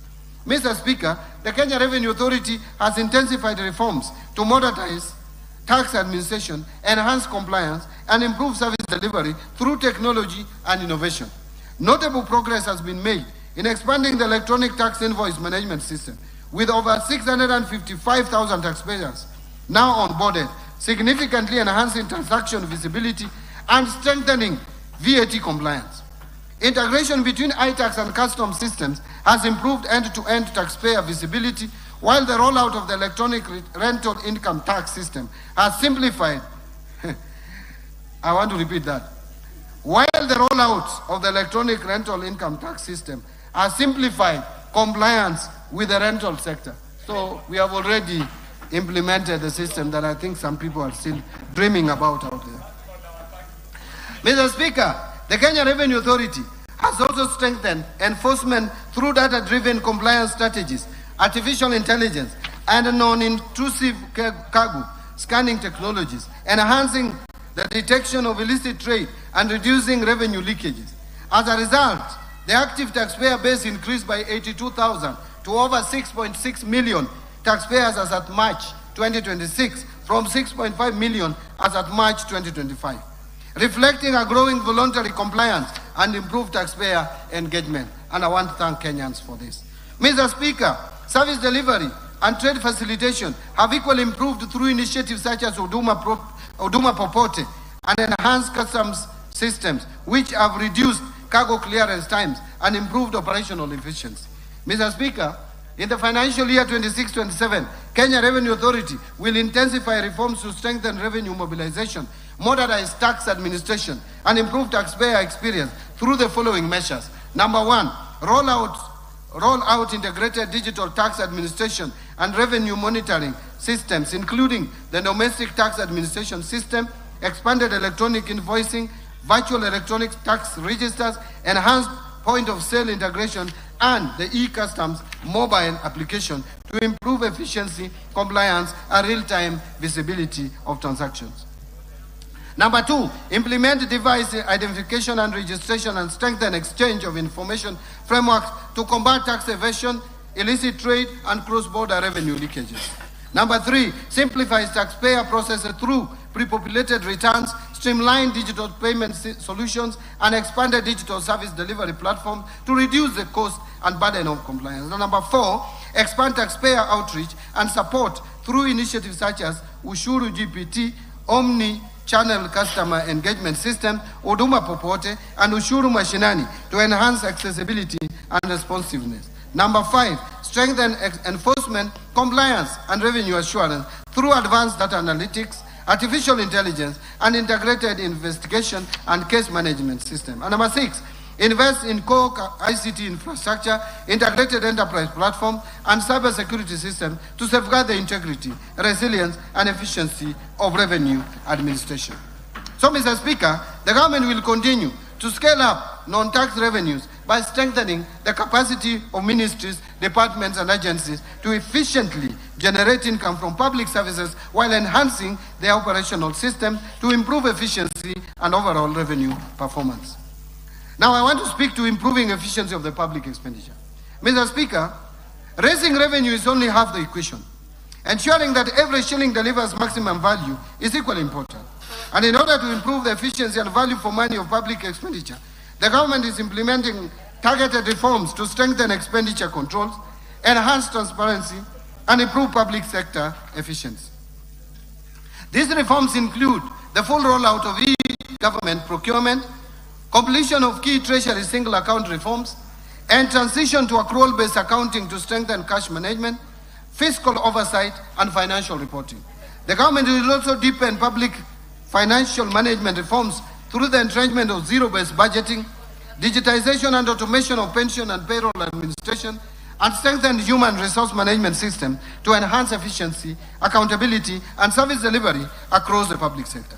Further, the government will optimize the management of public assets and liabilities, accelerate state corporation reforms and targeted privatization, and scale up the use of public-private partnerships to provide private sector or private capital, improve efficiency, and support delivery of commercially viable projects. Mr. Speaker, allow me now to expound on some of the expenditure reforms that we are implementing. One, migration to accrual accounting. Mr. Speaker, effective public finance management begins with what we own, what we owe, and how public resources are being utilized. To improve cash management, the government is implementing one of the most significant financial management reforms in Kenya's history. The transition from cash basis to accrual basis of accounting under the International Public Sector Accounting Standards. Following Cabinet approval of the transition roadmap in March 2024, implementation commenced in financial year 2024-25 through a structured 3-year phased approach led by the National Treasury. Mr. Speaker, this reform fundamentally changes how government accounts for public resources. For the first time, Kenya's financial statements will present a complete and accurate picture of the country's financial position, capturing not just cash flows, but all public sector assets, liabilities, revenues, and expenditures. Public debt obligations, infrastructure assets, inventories, receivables, and payables will all be recognized and reported transparently, giving Parliament, citizens, and investors a true account of the nation's financial health. Mr. Speaker, implementation is progressing as scheduled across 3 phases. The first phase addressed financial assets and liabilities. The current phase incorporates inventories and prepayments. The final phase will bring in all remaining assets and liabilities, culminating in full consolidation of public sector entities, that is, consolidation of financial statements. To support this transition, the government is upgrading IFMIS and related systems, strengthening public sector asset management framework, undertaking asset identification and evaluation exercises across ministries, departments and agencies, counties and other public entities, and building capacity among public officers to sustain the reform beyond its implementation period. Mr. Speaker, this reform is not just about accounting standards. It is about accountability. It's about ensuring that those entrusted with public resources can be held to a higher standard of transparency and reinforcing public confidence in the stewardship of national resources. Number 2 is the Treasury single account. Mr. Speaker, as I had informed this House in last year's budget statement, the government has been implementing the Treasury single account framework to strengthen cash management and improve efficiency of public financial operations. Following the successful rollout of the Treasury single account to all ministries, the government has reduced the cost of overdraft financing from Central Bank of Kenya by 61% in this financial year, translating into substantial savings. I want again to pause there. I saw some people talking about reforming this so that there can be saving. I want to repeat that the government has reduced the cost of overdraft financing from Central Bank of Kenya by 61% in this financial year, translating already into substantial saving. So the work that you intend to do is actually already done. Mr. Speaker, the implemented Treasury single account model directly links invoices to specific batches submitted by ministries, departments, among other enhanced features. These Treasury single account reforms have substantially improved the efficiency of government exchequer operations, delivered transparency in exchequer and cash management, and ensured that public funds are released only against verified and approved obligations, thus laying the foundation for managing pending bills, and there is going to be no more cherry picking of invoices for payments. So, Mr. Speaker, building on this momentum in the financial year 26-27, the government will expand or extend the Treasury single account framework to county governments by completing the automation of county exchequer requisition processes, after which counties will progressively migrate to a Treasury single account architecture mirroring that of the national government. And 2, operationalize in collaboration with the CBK a granular data integration system to deliver real-time visibility of the cash and liquidity positions of state corporations and semi-autonomous government agencies. Mr. Speaker, taken together, these reforms represent significant modernization of our public cash management architecture. They are already delivering measurable savings, deepening fiscal transparency, and strengthening our capacity to deliver value for every shilling of public money. Let me now talk about strengthening the internal audit oversight and fiscal discipline. Mr. Speaker, every shilling entrusted to government must be accounted for and deliver value to the people of Kenya. The recurrence of audit queries and delays in implementing audit recommendations across public institutions continue to expose public resources to fiscal risk and weaken service delivery. And Mr. Speaker, to strengthen accountability, fiscal discipline, and support the government's zero-fault audit initiative, the government will introduce amendments to the Public Finance Management Act and related regulations to strengthen the mandate of the Office of the Internal Auditor Auditor General and enhance oversight across the public sector. I am strengthening the Office of the Internal Audit. The reforms will establish a framework for tracking the implementation of audit recommendations and resolutions issued by Parliament, the Office of the Auditor General, audit committees, and other oversight institutions, with clear accountability mechanisms for non-compliance. The government will also strengthen internal audit functions across public entities, roll out integrated internal audit management system, and enhance the adoption of enterprise risk management to improve the identification and mitigation of fiscal and operational risk. Mr. Speaker, these reforms will strengthen transparency, internal controls, and prudent management of public resources while improving accountability and service delivery across government. Now let me turn to revenue projections for 2026-2027. Mr. Speaker, our fiscal projections reflect a careful balance between ambition and realism, ensuring that we live within our means while investing in our future. Based on the outlined policy measures, total revenue collection, including appropriation in aid, for the financial year 2026-27 is projected to be 3,630.5 billion, which is equivalent to 17.4% of our GDP. Of this, ordinary revenue is projected at 2,985.7 billion, equivalent to 14.3% of the gross domestic product. And ministerial appropriation in aid is projected at 644.8 billion, equivalent to 3.1% of GDP. Grants are projected at 43.6 billion, or 0.2% of GDP. Expenditure projections. Mr. Speaker, total expenditure in the financial year 2026-27 budget is projected at 4,820.4 billion, equivalent to 23.2% of GDP. And of this, recurrent expenditure will amount to 3,568.4 billion, which is equivalent to 17.1% of GDP, and development expenditure, including allocations to domestic and foreign finance projects, contingency fund, and equalization fund, will amount to 750 billion shillings, which is equivalent to 3.6% of GDP.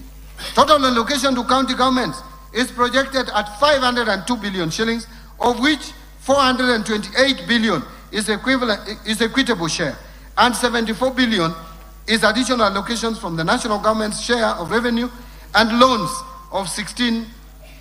and grants from development partners. So 16.6 billion national government, and loans and grants 57.4 billion.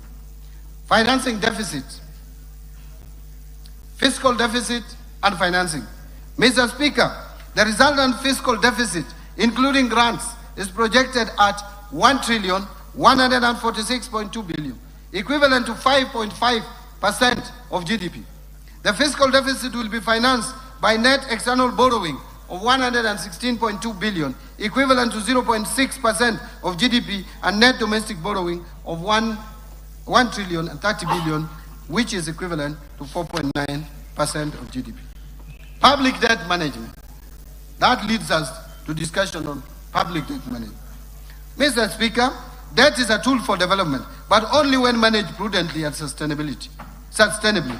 To preserve debt sustainability and strengthen economic resilience, the government will continue implementing fiscal consolidation measures anchored on enhanced domestic revenue mobilization, strict expenditure controls, and improved efficiency in public spending. Given these reforms, the present value of public debt to GDP is projected to decline steadily towards the approved debt anchor over the medium term.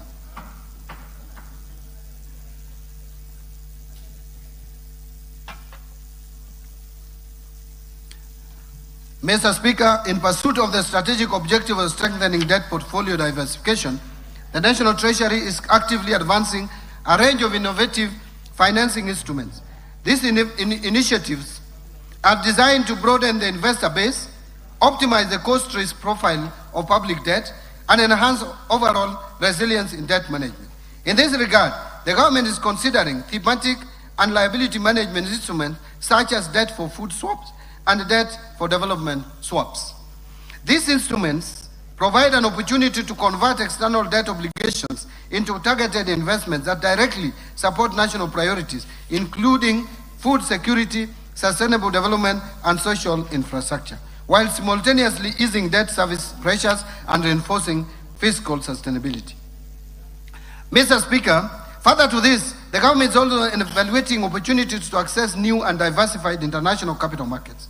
This includes the potential issuance of samurai bonds in the Japanese market, and a lot of progress has been made in this area, and panda bonds in the Chinese domestic market. By tapping into these markets, the government stands to benefit from deep and diversified pools of capital, secure potentially competitive financing terms, and promote currency diversification within the debt portfolio, thereby reducing reliance on traditional funding sources. Mr. Speaker, complementing these efforts and in recognition of the growing global demand for ethical and faith-based financing, the government is considering the introduction of sukuk instruments. These Sharia-compliant securities, which are structured on asset-backed or asset-based principles, will enable the government to access liquidity from Islamic finance markets. This will not only expand the investor base to include investors with Sharia compliance mandates, but also promote financial inclusion and contribute to the deepening of domestic and international capital markets. Collectively, these initiatives underscore a forward-looking and proactive approach to public debt management, one that emphasizes innovation, prudent risk management, and alignment with both domestic development priorities and evolving global financing trends. Mr. Speaker, to further strengthen transparency, coordination, and efficiency in the implementation of externally funded projects, the National Treasury has spearheaded the development of the Development Project Management Information System. This innovative digital platform will serve as a centralized repository for real-time tracking of project implementation, monitoring of disbursement, and alignment of outcomes with national development priorities. By enhancing project oversight and accountability, this system represents a significant step towards ensuring that externally mobilized resources are utilized effectively and that every shilling delivers value for money and tangible impact for our citizens. Let me now talk about public-private partnership framework. Mr. Speaker, the scale of Kenya's development ambitions demands that we leverage not only public resources but also the capital, innovation, and expertise of the private sector. Public-private partnerships have therefore become a central pillar of our development financing strategy. Beyond mobilizing additional resources, public-private partnerships enable the government to harness private sector innovation, technical expertise, operational efficiency, and risk-sharing arrangements that enhance project delivery while preserving fiscal sustainability. Mr. Speaker, the government continues to strengthen the public-private partnerships program as a key instrument for delivering strategic investments under the bottom-up economic transformation agenda. And in this financial year, we have so far mobilized approximately 96 billion private capital investment in PPPs. This being the CRBC/NSSF investment for the Rironi Gilgil, which is A8, and Nairobi Mai Naivasha A8 South, sections of the Nairobi-Nakuru Mau Summit Highway. Building on this momentum, the government targets to mobilize at least 70 billion through PPP investments in the financial year 26-27 across the energy, transport, water, housing, health, and digital infrastructure sectors. Mr. Speaker, other priority projects besides the Nairobi-Nakuru Mau Summit project include the Nairobi-Mombasa Expressway and the Mau Summit Eldoret-Malaba Highway, which will strengthen regional connectivity and facilitate trade along the northern corridor. Mr. Speaker, in ports and logistics, the government is leveraging private sector capital and expertise for the development of container terminals, cargo berths, inland container depots, and special economic zones in Mombasa, Lamu, Nairobi, and Naivasha, strengthening Kenya's position as the region's leading trade and logistics hub. Mr. Speaker, in the energy sector, priority investment include the High Grand Falls hydropower project, expected to generate 700 megawatts, and the Karura hydropower project, expected to generate an additional 90 megawatts. Together, these projects will add approximately 790 megawatts of clean and reliable power to support industrialization, digital transformation, and emerging technologies. These investments will be complemented by strategic transmission infrastructure projects to strengthen and expand the national grid. Mr. Speaker, in the water sector, the government is advancing key dam projects, including Radat Dam, Barsalinga Dam, Lowat Dam, and Soin Koru Dam, which will enhance water security, irrigation, food production, and climate resilience in some of the country's most water-stressed regions. Mr. Speaker, in the ICT sector, the Kenya National Data Center, PPP, and the Konza Data Center project will strengthen Kenya's digital infrastructure, support data sovereignty, and position the country as a leading digital and innovation hub in the East African region. Mr. Speaker, together these projects represent investment valued at over $10 billion and will support economic growth, improve service delivery, create jobs, and strengthen Kenya's productive capacity. Mr. Speaker, to accelerate project origination and preparation, the National Treasury has established a framework for rapid results initiative, bringing together ministries, departments, and agencies to identify, develop, and fast-track investment opportunities in priority beta sectors. Mr. Speaker, the National Treasury is also at the tail end of finalizing all the required PPP regulations and guidelines to fully operationalize the PPP Act. This is in addition to the recently issued circular on mandatory disclosure requirements for all privately initiated proposals.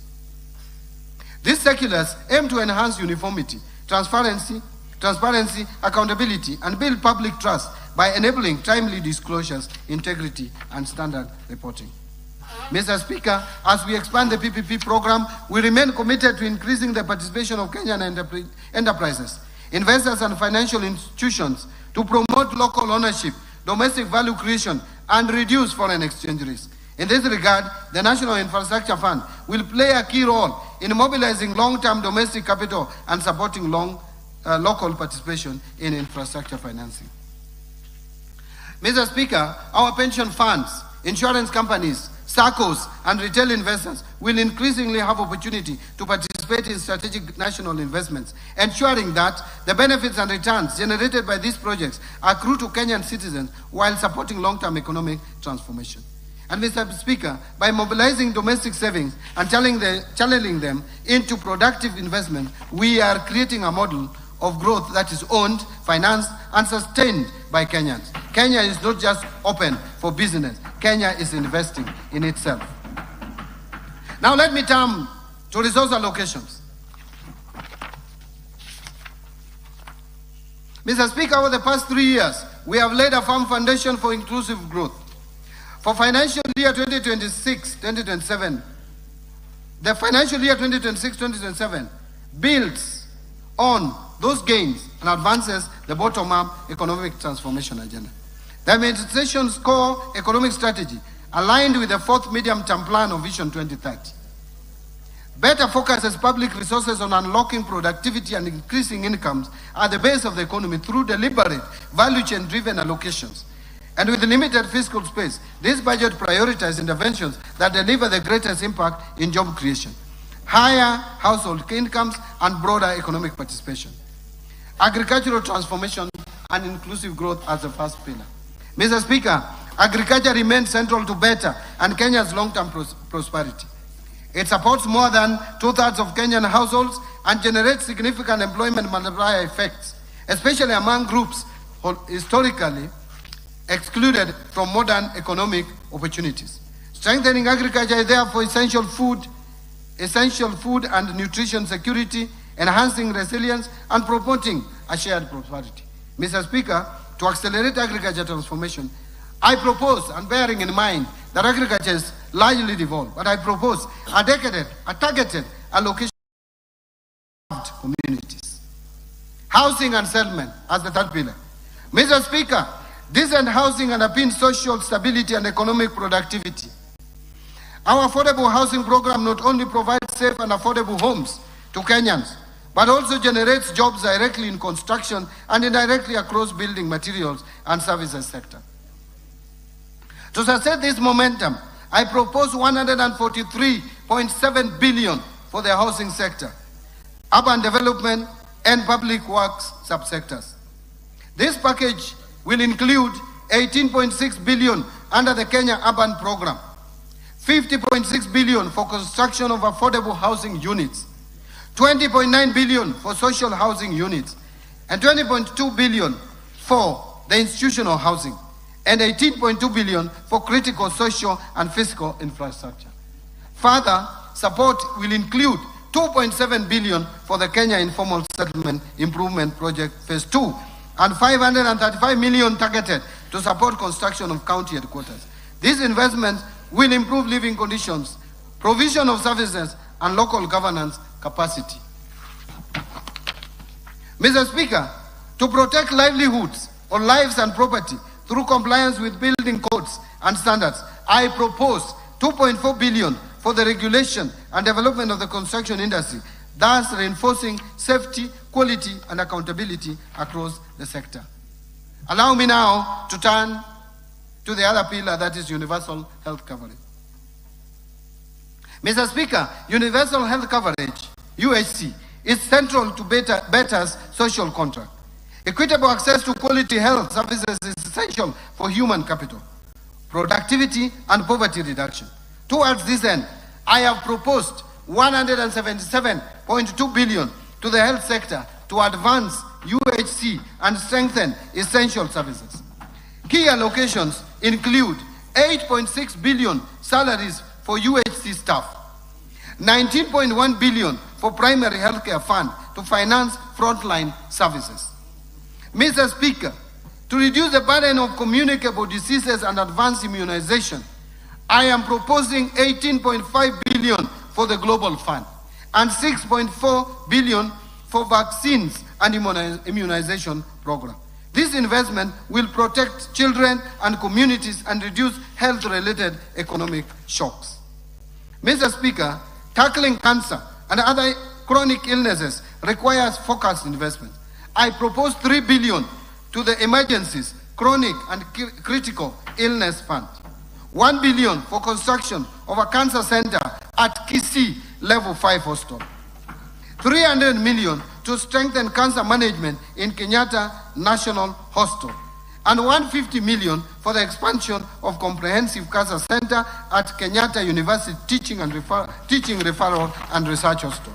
These measures will expand diagnostic and treatment capacity across the region, given that we are leading as a leading hub in terms of health in this region. Mr. Speaker, to improve tertiary healthcare, I propose 45.3 billion for our referral hospitals. Additional targeted investment will include the following: 470 million for the construction of Kenyatta National Hospital Burns and Pediatrics Center, 300 million for innovations and replacement of obsolete equipment at Kenyatta National Hospital, and 2 billion for construction of a new 2,000-bed multi-speciality at Moi Teaching and Referral Hospital to expand capacity and improve health outcomes.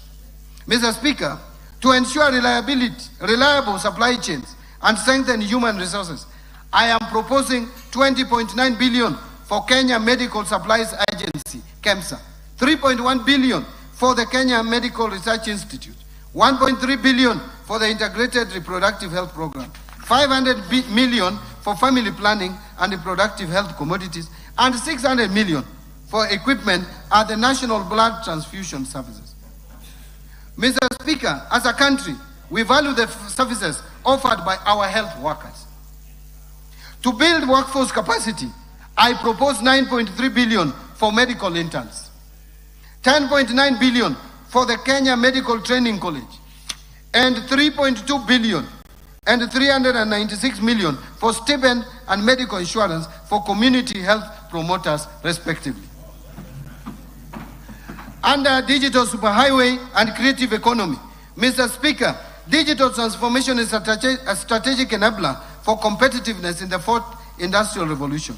Digital connectivity and literacy are essential for education, healthcare, finance, markets, public services, and emerging digital opportunities.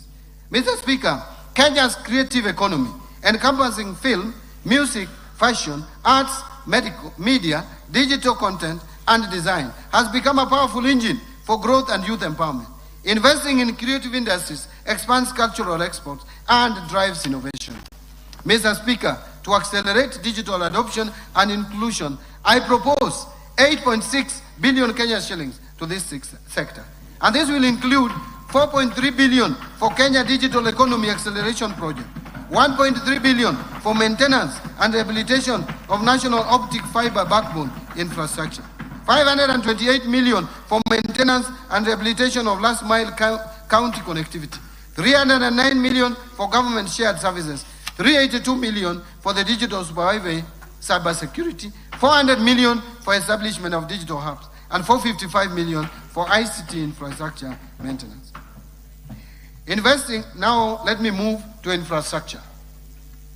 Mr. Speaker, infrastructure is the backbone of economic transformation.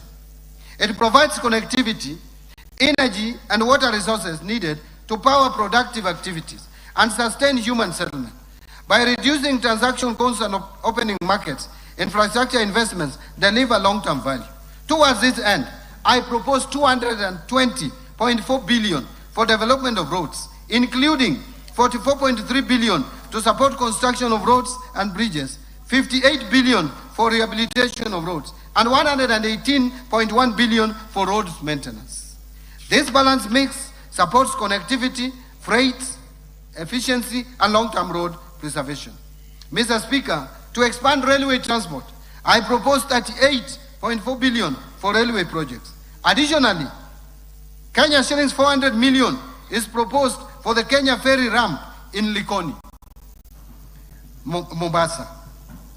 Additional 1 billion for development of public ferry landing ramps in Lake Victoria, including Mbita and Sena Islands in Suba North and West sub-counties of Homa Bay County, respectively.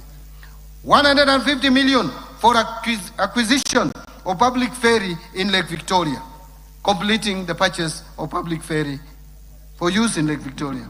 And 582 million for Nairobi Bus Rapid Transport Project, which is a critical public transport investment that will reduce congestion and enhance mobility. Mr. Speaker, reliable, affordable energy is vital for industry and households. I propose 30.9 billion to the energy subsector, including 7.5 billion for the national grid system, 20.2 billion for rural electrification, and 3.2 billion for alternative energy technologies. These allocations expand access, lower costs, and promote sustainable growth. But I wish to add that a lot of energy projects will be financed through National Infrastructure Fund because they are commercially viable. And I want to turn to education. Education. Yes. Yes, I'm turning now to education. Improving education outcomes. Mr. Speaker, Kenya's future depends on developing strong human capital. And to this end, we will continue to strengthen quality learning, training and research, promote equity and inclusivity, scale up investment in education, fortify the system against emerging technological and labor market shift, as well as fortify education to industry linkages, thus ensuring skills match demand. Mr. Speaker, I propose 784.5 billion for the education sector. Mr. Speaker, a lot has been said about defunding education. But in 2026-27, we are proposing 784.5 billion shillings, which is 26.4% of the ministerial budget. Compare that to 2021-2022 budget, before this administration came into office. The budget for education was 526 billion shillings. That has increased now by 49%. And it was 24.5% of the ministerial budget. Now it is 26.5% of the ministerial budget. Therefore, Mr. Speaker, it is not correct that this government, this administration is defunding education. In fact, we are funding it more. So this 784.5 billion includes Kenya shillings 424 billion to Teacher Service Commission for payment of our teachers. And that has moved from 290 billion in 2022 to now 421 billion shillings. Basic education. Basic education is now 136. I'm proposing 136.6 billion. Compare that to 107 billion in 2022. 163.9 billion for higher education, which was 105 billion in 2022.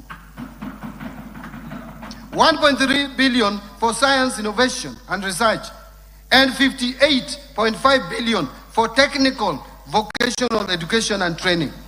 This comprehensive allocation safeguards service delivery and expands opportunities across the learning continent. Mr. Speaker, within this funding to the education sector, I propose 7 billion for free primary education, 54.6 billion for free day secondary education, and 30.7 billion for junior secondary school capitation. Those two lines, the free day secondary education 54.6 plus junior secondary education of 30.7 adds to a total of 85.3 billion. What was it in 2022? In 2022, it was 62.4 billion shillings. I also propose 9.9 billion for administering national exams, and that is in addition to what we have just provided before the end of this year to pay the arrears of 1.5 billion to teachers. So teachers who marked exams, they will be paid before the end of this financial year, 1.5 billion. 3 billion for school feeding program. Again, this school feeding program in 2022 had 2.2 billion. Now it is 3 billion. Mr. Speaker, I am proposing 4.9 billion to be provided for conversion of 20,000 intern teachers into permanent and pensionable from January 2027. Further, the newly recruited 24,000 intern teachers will be converted into permanent and pensionable terms in July 2027. In this respect, I am proposing an allocation of 8.2 billion for intern teachers to address staffing gaps and improving learning outcomes. Mr. Speaker, this government, by the time we reach next year, we will have employed 116,000. If you put it in terms of averages, over 20,000 teachers per year. There is no any other government that has ever employed more than 10,000 teachers per year. This government is employing on average 20,000 teachers per year. Mr. Speaker, to improve learning environment and skills training, I am proposing 4.1 billion for primary and secondary school infrastructure and 2.1 billion for construction and equipping of TVET centers, 7.1 billion for the Kenya Primary Education Equity and Learning Program, and 4.7 billion for Kenya Secondary Education Quality Improvement Project. Mr. Speaker, further investments in this sector include the following: 56.3 billion for Higher Education Loans Board for provisional loans to university and TVET students. And how much was it in 2022? 15.39. It has moved from 15.39 to 56.3 billion in this financial year. There is additional 30.9 billion for university scholarships. There is also 9.2 billion dedicated specifically for TVET scholarships, and 6.7 billion for CBA arrears for universities and 2021-2022 CBA, and another 5.9 billion for ongoing projects in universities across the country, measures that expand access and strengthen human capital for a competitive economy. Mr. Speaker, let me talk now or speak to supporting manufacturing for job creation. Mr. Speaker, manufacturing is a linchpin for structural transformation. We will therefore continue to strengthen local value chains, deepen backward and forward linkages, and enhance competitiveness in domestic and export markets. Mr. Speaker, to continue promoting local industries, I propose 16.7 billion to support manufacturing initiatives across implementing agencies. This includes 2.6 billion for equipping county integrated agro-industrial parks, the ones that have been completed. 5.4 billion for supporting access to finance and enterprise recovery projects. 602 million for development of a three-river textile hub. 300 million for establishment of flagship export processing zone (SAP), and 604 million for the development of special economic zone textile park in Naivasha, and 2.4 billion for Kenya jobs and economic transformation. These measures will deepen industrial clustering and create high-quality jobs. Mr. Speaker, I further propose 500 million for Coffee Cherry Revolving Fund, 2 billion for coffee debt waivers, and 2.7 billion for sugar sector reforms in order to stabilize key agricultural industrial value chains and protect livelihoods. Mr. Speaker, to prepare our youth for industry needs, I propose Kenya shillings 500 million for construction of industrial research laboratories that will foster innovation, internship, and industry academia collaboration. Now, improving security, which is of concern to all of us. Mr. Speaker, a safe and stable environment is indispensable for investment, trade, and economic growth. I therefore propose 252.1 billion for defense, 144.7 billion for the National Police Service, 64 billion for the National Intelligence Service, 63.9 billion for internal security and the national administration, and 42.6 billion for prison services. And these allocations strengthen national security and uphold the rule of law. Specific security interventions or investments include 13 billion to cater for leasing of police motor vehicles, 7 billion for police modernization program, 1 billion for construction and modernization of national forensic facilities. I have also proposed 3.9 billion for stipend to village elders for the first time, something that has been talked about for years, to enhance local administrative capacities, to appreciate. Thank you very much. Mr. Speaker, let me repeat. I have also proposed 3.9 billion for stipend to village elders to enhance local administrative capacities and to appreciate and recognize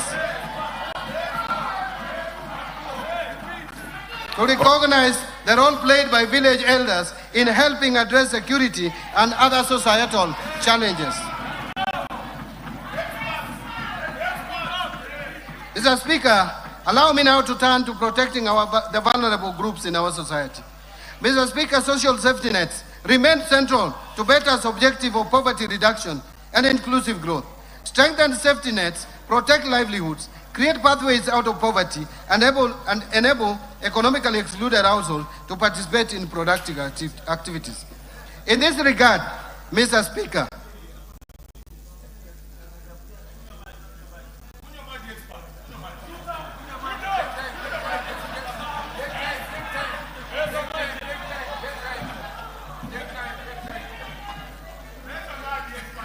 Thank you, Mr. Speaker. In this regard, I propose 41.8 billion to protect the vulnerable Kenyans, including 24.6 billion for cash transfers to the elderly persons, 8.9 billion for cash transfers to orphans and vulnerable children, and 1.5 billion for cash transfers to persons living with severe disabilities. These measures provide immediate relief and sustain basic consumption. And Mr. Speaker, the allocation also includes 4.3 billion for the Kenya Hunger Safety Net Program, 550 million for the National Fund for the Disabled of Kenya, 1.1 billion for the Child Welfare Society of Kenya, and 200 million to support autism and albinism programs in order to strengthen social protection and community support systems. Under equity, poverty reduction, women and youth empowerment.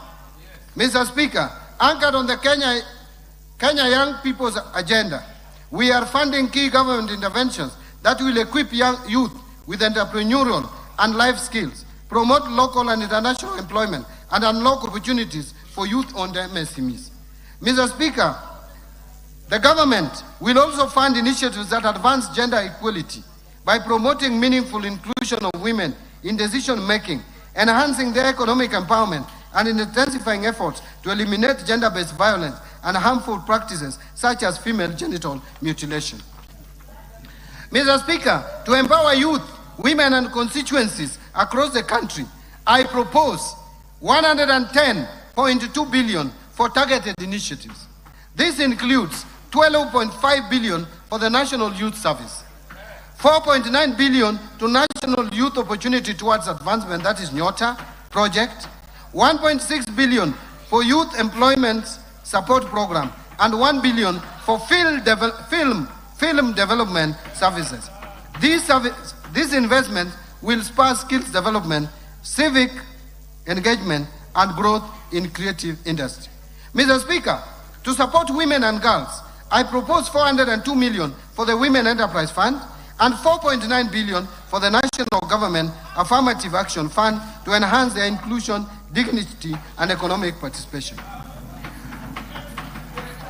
Mr. Speaker, to promote regional equity and strengthen local development, I propose 61.8 billion for the National Government Constituency Development Fund, 10.3 billion for the Equalization Fund to finance programs in marginalized areas, and 10.5 billion for the Kenya Devolution Support Program number 2. In stimulating tourism growth, sports, culture, recreation, and arts. Mr. Speaker, sports and arts are vital for national identity, youth empowerment, and economic diversification. We will therefore promote sports at all levels, enforce international anti-doping standards, and commercial and indigenous knowledge to create livelihood opportunities. To harness national talent and promote Kenya as a regional cultural hub, I propose 45.6 billion for sports, culture, recreation, and tourism, including 25.2 billion for sports, arts and social development fund, 14.3 billion for the tourism fund, and these allocations will stimulate jobs, community development, and foreign exchange earnings. Under environment protection or environmental protection, water and natural resources, Mr. Speaker, environmental conservation, climate resilience, forest reforestation, biodiversity protection, and land restoration are central to sustainable development. Access to clean water, improved sanitation, and expanded irrigation are equally crucial for health, productivity, and agricultural growth. Towards this end, I propose an allocation of 124.8 billion for the cluster. And Mr. Speaker, to safeguard ecosystem and tackle climate risk, I propose 13.4 billion for forest resources conservation and management, 1.7 billion for forest research and development. I also propose 3.2 billion for tree growing campaign. Mr. Speaker, I further propose 4.7 billion for environment management and protection, 8.9 billion for the Kenya Financing Locally Led Climate Action Project, FLOCA, and 1.8 billion for meteorological service. Mr. Speaker, in order to support solid waste management in Nairobi, I propose 2.5 billion and 1 billion for the removal of asbestos as well. Additional targeted allocations in this sector include 13 billion for wildlife security, conservation and management, 1.2 for wildlife research and development, 1.1 billion for human wildlife conflict compensation, 800 million for wildlife insurance. And these investments protect natural capital that underpins tourism and rural livelihoods. Mr. Speaker, to expand water infrastructure and ensure water security, I propose 51.5 billion for water and sewerage infrastructure development, 6.3 billion for water resource management, 2.5 billion for water storage and flood control. Mr. Speaker, to promote irrigation development in the country and reduce reliance on rain-fed agriculture, I propose 1.1 billion for irrigation and drainage development, 1.8 billion for large-scale commercial irrigation development, 3.3 billion for community-managed irrigation development, 3 billion for public irrigation schemes, 1.6 billion for revitalization of irrigation in rural areas, and these allocations will improve access, productivity, and resilience in agriculture and settlement. Now, improving governance and sustaining the fight against corruption. Mr. Speaker, strong institutions and adherence to the rule of law are prerequisites for for sustainable development. Effective governance strengthens investor confidence and ensures efficient delivery of public services. To strengthen accountability and the rule of law, I propose 5.1 billion for the Ethics and Anti-Corruption Commission, 7 billion for the Office of the Director of Public Prosecutions, 6 billion to the State Law Office, 9.8 billion for the Office of the Auditor General, and these allocations will intensify anti-corruption efforts and reinforce public sector integrity. Mr. Speaker, to enhance parliamentary oversight and legislative functions, I propose 50.9 billion for Parliament. Further, to support administration of justice, I propose 30.4 billion for the judiciary. These allocations are essential to uphold democracy, transparency, and citizen trust in public institutions. Now, allocations to county governments. Mr. Speaker, the government remains committed in supporting devolution through intergovernmental fiscal transfers in line with Article 202 of the Constitution. I therefore propose to allocate 428 billion in equitable share, which shall be transferred to the respective county governments as per the first basis formula during the financial year 26-27. The 428 billion represents 21% of the most recently audited revenues for the financial year 22-23, way higher than the minimum of 15% prescribed in Article 203 2 of the Constitution. Mr. Speaker, including the additional allocation from the national government share of revenue of 16.6 billion to the proposed shareable of 428 billion, implies that the county governments will receive a total of Kenya shillings 444.6 billion, just a few billions, less than about 5 billion less than what is in the 10-point agenda. Further to this allocation, I have proposed an additional allocation of 57.4 billion from loans and grants from development partners. Mr. Speaker, the National Treasury has developed the draft Public Finance Management Bill 2025, which proposes to amend Sections 42 and 191 of the Public Finance Management Act, Cap 412. These amendments aim to provide for submission of two separate bills, one on the county government's additional allocations, national government share of revenue bill, and the other on proceeds from loans and grants from development partners bill. This will mitigate delays in the approval and disbursement of county government's additional allocations. Now let me speak or talk about equalization fund. Mr. Speaker, to support implementation of projects in the marginalized areas, 10.3 billion has been proposed as an allocation to the equalization fund in the financial year 26-27. Mr. Speaker, now I turn to county government pending bills. Mr. Speaker, the growing stock of pending bills in county government poses a fiscal risk. As of 30th June 2025, county governments reported outstanding pending bills of 183 billion. And Mr. Speaker, during its 27th ordinary session, the Intergovernmental Budget and Economic Council, IBEC, approved and adopted the county government's pending bills action plan submitted by the Controller Budget. The Council directed all county governments to customize and implement their respective pending bills action plans to progressively reduce the stock of pending bills. I urge county governments to ensure full implementation of the agreed action plans. Now let me turn to taxation measures. Having talked about expenditure, the money being allocated here and there, now it is the time to see where money is coming from. Taxation measures. Mr. Speaker, following the tragic events of 25th June of 2024, which I hope will never be repeated again in this country, a day that remains etched in our hearts, government was reminded of the need to always listen to the voices of our citizens. As I mentioned at the beginning of this statement, I championed public engagements with Kenyans of all walks of life while putting together this budget and the supporting policy measures. Mr. Speaker, over the last 1 month, focus has been more on the Finance Bill 2026. And like I mentioned, I engaged Kenyans widely in town hall meetings, various media stations, Bunge la Mwananchi at Jivanji Gardens here in Nairobi, Ongata Rongai in Kajiado, comrades at the University of Nairobi, Citizen Digital Express, just to mention but a few. I wish to thank all Kenyans who took time to attend these forums and engage with me. My assurance is that their voices have been reflected in the proposal that I'm presenting today. Mr. Speaker, in preparing these proposals, I have been guided by the overriding principle of placing the well-being of the common Mwananchi first. In this regard, I have deliberately chosen not to introduce new taxes or increase tax rates that would further overburden the hardworking Kenyans and their families. Instead, the measures are focused on reforms that improve efficiency in tax collection, create a fairness in the tax system, and broaden the revenue base without burdening the mwananchi. Mr. Speaker, allow me to share a striking reality. Today, only 3.1 million working Kenyans contribute to pay as you earn. Yet, millions of other Kenyans that make money in our economy do not contribute to the taxes we collect. Many of these people have been filing nil returns year after year. The burden of developing this country has therefore been on a few of us. And Mr. Speaker, that this must change. We shall continue to broaden our tax base, a process that will help us lower tax rates to ease burden on the few that are tax compliant. Mr. Speaker, to support financing of the 2026-27 budget, I will today present highlights of two sets of proposals.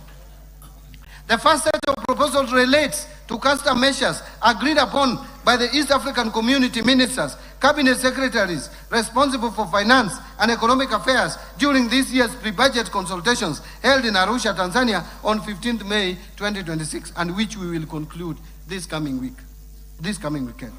The measures agreed upon target to support local manufacturing, promote value addition, strengthen industrial competitiveness, enhance food security, protect jobs, and align the regional tariff structure with Kenya's economic development projects. The second set of proposals are contained in the Finance Bill of 2026. These measures are guided by three key principles. First, efficiency, to ensure tax collection is done with minimal leakages and ease compliance. Second, fairness, to ensure that the tax burden is shared equitably among all. And third, simplicity, to ensure that compliance with tax laws is straightforward, transparent, and predictable for all Kenyans. Mr. Speaker, the measures I present today, majority of which are targeted to simplify tax compliance and strengthen tax administration, are expected to yield an additional Kenya shillings 98.9 billion in terms of revenues. So let me turn to custom measures. Mr. Speaker, allow me to express my sincere appreciation to this House for the approval granted to the custom measures on 8th of May 2026, which are subsequently presented during the pre-budget consultations held in Arusha, Tanzania on 15th May of 2026. I wish to inform this House that all those measures were subsequently adopted by the East African Community Ministers, Cabinet Secretary responsible for finance and economic affairs. These measures will take effect from 1st July 2026. I will now highlight some of them.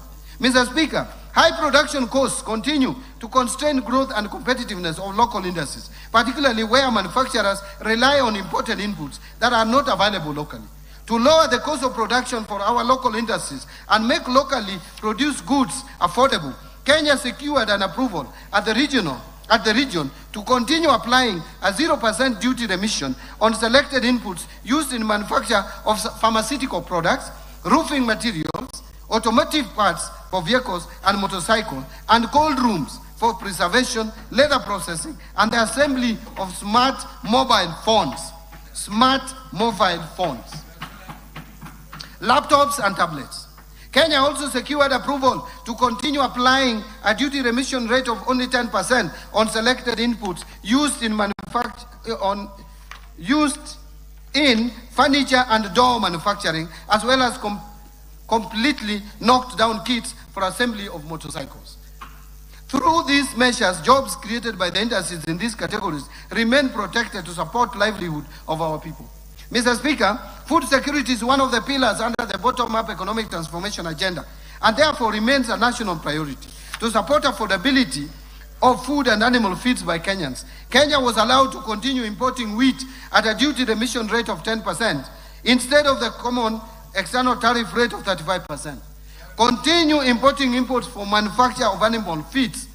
I want to repeat. Continue importing inputs for manufacture of animal feeds duty-free under the East African Community Duty Remission Scheme, and apply a 0% import duty on dates consumed by our Muslim brothers and sisters during the period of Ramadan in 2027. Kenya also secured approval to continue applying an import duty of 35% or US $200 per metric ton, whichever is higher, on imported rice instead of the common external tariff rate of 75% or $345 per metric ton. Mr. Speaker, to promote value addition of products locally grown by our farmers, Kenya was allowed a stay of application of East African Community common external tariff rates and apply a duty rate of 35% or equivalent specific duty rates on selected processed food products, including preserved vegetables, peas, sweet corn, tomato products, sauces, jams, edible oils, malt extract, and other prepared food products. This will cushion the local industries from imported products and make Kenyan products more competitive in the domestic market. Protect these agro-based industries, thus safeguarding income of our farmers and the local jobs created in the agro-processing value chain. Mr. Speaker, to protect local manufacturers in the textile, apparel, leather, and footwear sectors, and the many jobs in these industries, Kenya was granted an extension of a stay of application of EAC common standard tariff and apply higher duty rates ranging between 25% and 35% on imported textiles, apparel, blankets, bed linen, carpets, tarpaulins, leather products, and worn clothing, while maintaining 0% duty remission on selected inputs for leather processing. Mr. Speaker, to strengthen digital connectivity and part of the digital superhighway pillar of BETTER, the local assembly of smart devices remains a key priority. Expanding access to affordable smart telecommunication devices will enable more Kenyans participate in the digital economy and benefit from emerging opportunities in business and innovation. With this in mind, Kenya requested and was granted a 0% duty remission on inputs used in the assembly of smartphones, laptops, and tablets. Additionally, optical fiber cables and recorded software products will be imported at a higher tariff rate of 10% instead of the EAC common external tariff rate of 0%. Mr. Speaker, to lower the cost of construction materials for the delivery of affordable housing as part of BETTER priorities, Kenya was allowed to continue applying 0% duty remission on selected inputs for the manufacture of roofing materials and related industrial products. Further, to protect local industries that manufacture steel products, aluminum products, pipes, electrical equipment, ceramic tiles, and other construction materials, Kenya was also allowed to continue applying stays of application at duty rates ranging from 25% to 35%, together with equivalent specific duty rates where applicable, to discourage under declaration of import values. Mr. Speaker, given the limited fiscal space, Kenya continues to explore alternative financing models, particularly the public-private partnership arrangements in developing infrastructure projects. With this in mind, Kenya was granted a stay of application of the common tariff and apply a 0% import duty on goods, materials, and equipment imported for use in the PPP projects. Mr. Speaker, local assembly of motor vehicles and the manufacturing of automotive parts continue to create jobs for Kenyans. In this respect, Kenya applied to protect these industries and the associated value chain. Kenya was granted a 0% duty remission on selected inputs used in the manufacture of automotive parts. Mr. Speaker, to support local manufacturing of paper and paper products, Kenya was allowed to continue applying stays of application at a rate of 35% on craft paper and paperboard, printed polybags, sacks and bags, and related packaging materials instead of the common tariff rate of 25%.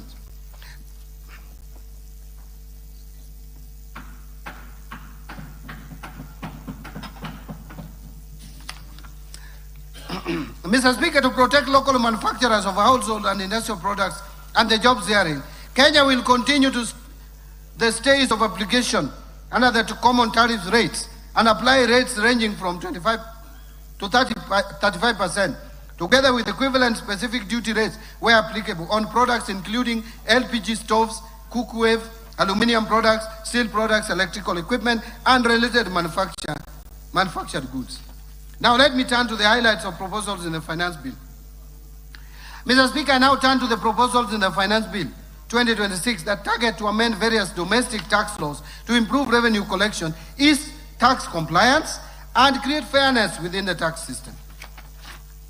Under income tax, Mr. Speaker, currently certain corporate restructurings, such as mergers, amalgamations, or internal reorganizations are exempt from capital gains tax. To encourage the establishment and growth of real estate investment trusts, the bill is proposing to extend the exemption to qualifying property transfers into approved real estate investment trusts to avoid selective treatment or application. Mr. Speaker, to promote fairness, improve consistency within the tax system, and support investment in the petroleum sector, the bill is proposing to reduce the corporate tax rate applicable to non-resident petroleum contractors to 30% from 37.5%. This will harmonize with the rate that is applicable to other non-resident companies. The bill further clarifies that repatriated income earned by non-resident petroleum contractors will be subject to tax at the rate of 15%, consistent with the treatment applicable to other non-resident persons operating in Kenya. Mr. Speaker, the current framework for taxation of trusts is complex and may create uncertainty in the taxation of trust incomes and distribution. To improve clarity and align the framework with the international best practices, the bill is proposing to introduce a single point taxation system at the trustee level and removes the risk of double taxation for beneficiaries, thereby improving compliance and reducing opportunities for tax avoidance. Mr. Speaker, the bill does not propose to increase monthly income tax. I wish to state that. On the contrary, the bill is proposing a simplified tax framework for non-resident persons who earn monthly rental income in Kenya but do not pay tax on that income. In this case, therefore, non-resident landlords will be required to register and account for tax directly, especially where the property is not managed through a property agent, while preserving the existing withholding tax framework where non-residents are currently complying with their tax obligation. Mr. Speaker, this proposal will not result in higher rent or additional burden on existing tenants that reside in properties owned by non-residents. Mr. Speaker, currently any persons making payments to non-resident ship owners and charterers are required to withhold and remit tax on shipping income. This has affected compliance, particularly where persons producing shipping services are not aware of the withholding obligations. To simplify the administration of the tax and provide greater certainty in its collection, the bill is proposing to place the responsibility for payment of the tax on resident shipping agents and provide a clear timeline for remittance being within 5 days after receipt of payment or before the ship leaves the port of landing, whichever is earlier. Mr. Speaker, currently the deadline for filing tax returns is 30th June of every year for all categories of income, which leaves no room for verification and validation of filed returns before the commencement of another financial year. To provide sufficient time for verification and validation of returns, I propose revisions to the timelines for filing individual income tax returns. Under the proposal, taxpayers with nil returns will be required to file within 1 month after the end of the year of income, because they have nil returns anyway. While taxpayers whose income is fully taxed at source, including persons earning employment income only, will file within 4 months after the end of the year of income. All other taxpayers are required to file their return by 30th of June every year. All businesses will still continue to file their returns by 30th of June every year. So it is not true that we are reducing for everyone, making filing returns complicated. Mr. Speaker, currently gains arising from offshore transfers, where the value of the transferred shares is derived from assets located in Kenya, are not taxed. To ensure that gains derived from Kenya assets remain taxable in Kenya, irrespective of how the transaction is structured, the bill therefore proposes to amend the Income Tax Act to ensure that all gains from transfer of assets located in Kenya get same tax treatment irrespective of the location of the beneficial owners. Mr. Speaker, when companies make profits, those profits should find their way back to shareholders within a reasonable time. Currently, some companies have been holding back their profits indefinitely, simply to defer paying dividend tax. This is a a loophole that needs to be addressed. In order to provide greater certainty in the application of the deemed dividend provision, which is already in law, and discourage indefinite retention of profits solely for purpose of deferring dividend taxation, the bill is proposing to introduce a minimum deemed dividend distribution threshold of 60% of undistributed income. Mr. Speaker, rapid advances in technology have transformed the way businesses make payments, distribute software, and provide services across borders. However, the current Income Tax Act provisions do not clearly address the tax treatment of certain payments arising from software distribution arrangements, payment card schemes, payment processing systems, and related digital platforms. This has created uncertainty and disputes regarding the taxation of interchange fees, merchant service fees, and other payments made for access to this system. The bill therefore proposes amendments to clarify the definition of management of professional fees and royalties in order to provide a clear legal framework for taxation of such payments and reduce opportunities for revenue leakage. Mr. Speaker, gambling activities have grown significantly in recent years, particularly through digital platforms. While these are legitimate activities, winnings from gambling are income, and like any other income, they should be taxed. The bill therefore proposes to introduce withholding tax on winnings, lotteries, and prize competitions. Mr. Speaker, the scrap metal trade is a significant economic activity that supports the livelihood of many Kenyans. To improve traceability of transactions and strengthen compliance for scrap metal trade, the bill proposes to introduce a withholding tax on incomes earned from the sale of scrap metal at a low rate of 1.5% of the gross amount paid. Mr. Speaker, currently payments made by the national carrier to non-resident service providers are exempt from payment of withholding income tax, while similar payments when made to residents are taxed. To promote fairness and ensure consistent tax treatment between resident and non-resident service providers, the bill proposes to remove the exemption from withholding tax on payments made by the national carrier to non-resident service providers. Value-added tax, VAT. Mr. Speaker, I will now turn to the proposed amendments to the value-added tax. Mr. Speaker, dialysis remains a life-sustaining treatment for many Kenyans living with kidney disease. Yet the cost of essential renal treatment equipment continues to place pressure on households and healthcare providers. The bill therefore proposes to exempt dialyzers, which is a critical life-saving component for patients experiencing kidney failure, from VAT to reduce their cost and make renal treatment affordable. Mr. Speaker, the government recognizes the important role that trade is in used clothing and footwear, commonly known as mitumba, continues to play in supporting livelihood and affordable access to clothing across the country. To simplify compliance, the bill proposes to charge VAT at the point of importation, while subsequent domestic sales of worn clothing and worn footwear will be exempt from VAT. This means that mitumba traders selling to everyday Kenyans will not be burdened with VAT obligations. Contrary to what is being said out there, we are making mitumba more and more cheap because there will be no multiple VATs. You only pay once at the point of entry. Mr. Speaker, currently passengers arriving at the ports of entry in Kenya are allowed VAT exemption on value of goods not exceeding only $300.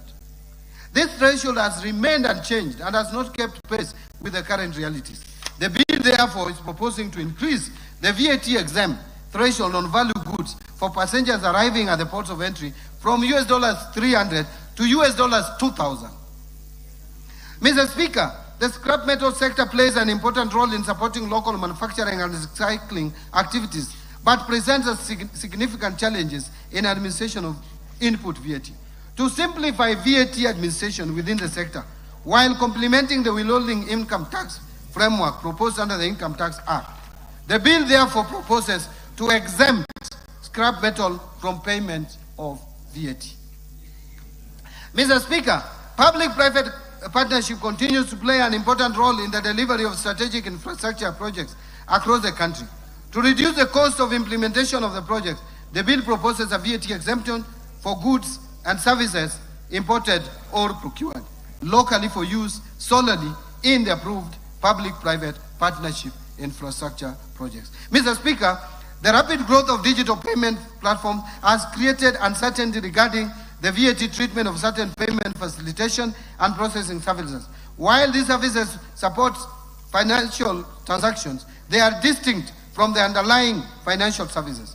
The bill therefore seeks to clarify that core financial services, including money transfer services such as M-Pesa, will remain exempt from VAT, while platforms that facilitate services such as merchant acquiring, payment gateway, aggregation, and settlement services will not qualify for exemption.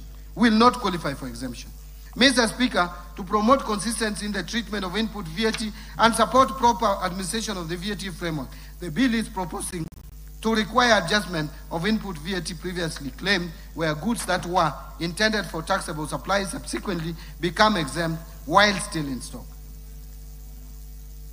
Mr. Speaker, Kenya's tax expenditure was estimated at 286 billion or 1.8% of GDP in 2024, a decline from 368 billion or 2.4% of GDP in 2023. But Mr. Speaker, to further reduce tax expenditures, I propose to rationalize some of the existing incentives, such as to remove VAT exemption on certain goods and services currently exempt, including denatured ethanol, direction finding compass, affordable housing construction inputs, tourism facility construction inputs, and aircrafts of Chapter 88, excluding parts and large aircrafts of over 2,000 kilograms. These are what we call choppers, helicopters. We are removing them from VAT exempt. But aircraft parts will still enjoy VAT exemption. To exclude from VAT exemption spare parts applicable to official aid-funded projects to reduce opportunities for misuse of the exemption. So we exempted the vehicles, but not the parts. Transfer selected supplies from zero-rated status to VAT-exempt status in line with the national tax policy objective of limiting zero rating primarily to export. To exempt mobile phones from VAT as part of the simplified taxation framework for mobile phones outlined under the proposal under Excise Duty Act. So when we talk of excise duty on phones, moving from 10% to 25%, they talk about that, but they fail to say that we are removing VAT on mobile phones from 16% to nothing. So the above measures are expected to further lower tax expenditures as a share of GDP, hence revenue collection. Excise Duty Act. Mr. Speaker, we now turn to the proposed amendments to the Excise Duty Act. Mr. Speaker, currently, more Kenyans are drinking bottled water in both urban and rural areas. The bill is proposing to remove excise duty of 6 shillings and 41 cents per liter of bottled water. We are removing excise duty on bottled water. Mr. Speaker, it is expected that the vendors of bottled water will pass this benefit to the ordinary citizen by lowering the price of bottled water because it has ceased to be a luxury. Mr. Speaker, mobile phones have become essential tools for enhancing communication, access to information, and delivery of services.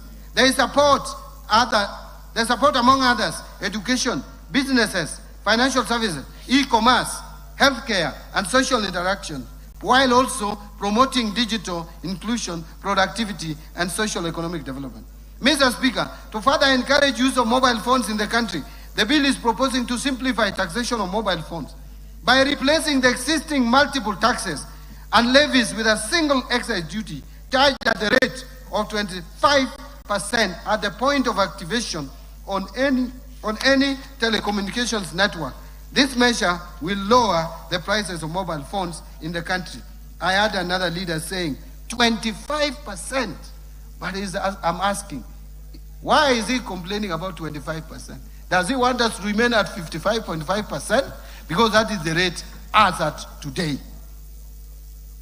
Mr. Speaker, in recognition of health risk associated with excessive sugar consumption, the bill proposes to increase excise duty on sugar-sweetened beverages from 14 shillings per litre to 20 shillings per litre. Mr. Speaker, in support of public health, the bill also proposes to adjust excise duty rates on other manufactured tobacco and tobacco substitutes, tobacco extracts, and essences from 11,382 per kilogram, shillings per kilogram, to 12,550 per kilogram. While the excise duty rates applicable to cigars, cherots, cigarillos, you know I don't consume this, so I have difficulty in reading, containing tobacco or tobacco substitutes will be adjusted from 16,260 shillings per kilogram to 18,000 shillings per kilogram. I don't know whether Honorable Mboko knows about this more than I do. Mr. Speaker, betting on horse trading is currently exempt from excise duty. In order to create fairness in the taxation of betting and gaming activities, the bill is proposing to remove this exemption. Further, to expand the scope of taxation, the bill proposes to amend the definition of gaming wallets to include land-based betting and gaming activities.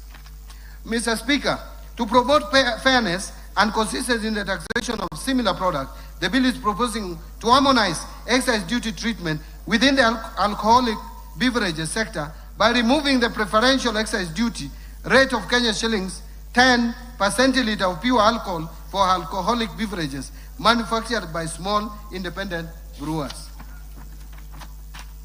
Mr. Speaker, in the Finance Act of 2025, excise duty rate for undenatured extra neutral alcohol supplied to licensed manufacturers of spirituous beverages was set at 500 shillings per litre.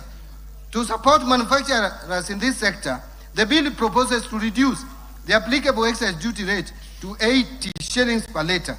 And in addition, the bill proposes amendment to clarify that this rate is applicable to both locally purchased and imported undenatured extra neutral alcohol supplied to licensed manufacturers. Mr. Speaker, to address environmental externalities, the bill proposes to introduce excise duty on coal at the rate of 5% of the excisable value. The bill also proposes to extend excise duty on plastic articles for locally manufactured products in order to promote consistency in tax treatment. And Mr. Speaker, the bill further proposes to establish a clear excise duty taxation framework for vintage and collector vehicles. This proposal relates to vehicles whose year of first registration is at least 30 years before the date of purchase and whose value is at least 10 million shillings. Tax procedures.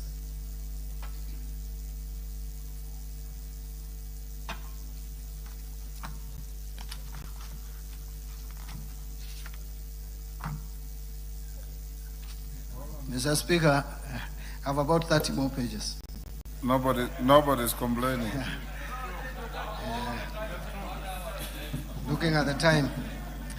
Now, on Tax Procedures Act, Mr. Speaker, the proposed amendments to the Tax Procedures Act seeks to strengthen tax administration, improve compliance, support digitization, and make it easier for taxpayers to meet their obligations. Mr. Speaker, currently, foreign investors are required to obtain KRA PIN before opening Central Depository and Settlement Corporation, that is CDSC, accounts to participate in trading in the Nairobi Securities Exchange. In order to improve the attractiveness of Kenya's capital market to foreign portfolio investors, the bill proposes to exempt foreign investors from the requirement to obtain KRA PIN solely for purposes of opening Central Depository and Settlement Corporation accounts. Mr. Speaker, income earned by non-resident investors from investment in the Nairobi Securities Exchange is subject to withholding tax as a final tax, and they are not required to file annual income tax returns. Mr. Speaker, I am grateful that this House approved the Virtual Asset Service Providers Bill of 2025 that was subsequently enacted in 2025. Mr. Speaker, currently there is no reporting framework for virtual asset transactions. In order to address this gap, the bill proposes to introduce a virtual asset reporting framework for virtual asset service providers so as to improve visibility of virtual asset transactions and align Kenya's reporting framework with the international best practices. Mr. Speaker, to simplify compliance, reduce filing errors, and improve efficiency in tax administration, the bill proposes to amend the Tax Procedures Act to provide for pre-populated tax returns using information already available to the Kenya Revenue Authority. And under this amendment, taxpayers still retain the right to review, confirm, or amend the information before submitting their returns.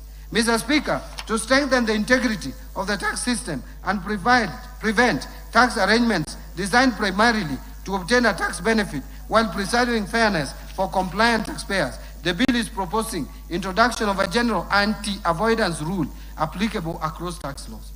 Mr. Speaker, the Tax Procedures Amendments Act of 2024 provided for a tax amnesty on penalties, interest, and fines for taxpayers on tax liabilities accrued up to 31st December 2023. This facilitated taxpayers to clear principal tax liabilities to government. In order to encourage settlement of existing tax liabilities by more taxpayers, this bill is proposing a 6-month amnesty beginning 1st July 2026 for tax liabilities accrued up to 31st December 2025. Under this amnesty, taxpayers who settle the principal tax due within the amnesty period will qualify for waiver of the related penalties, interest, and fines.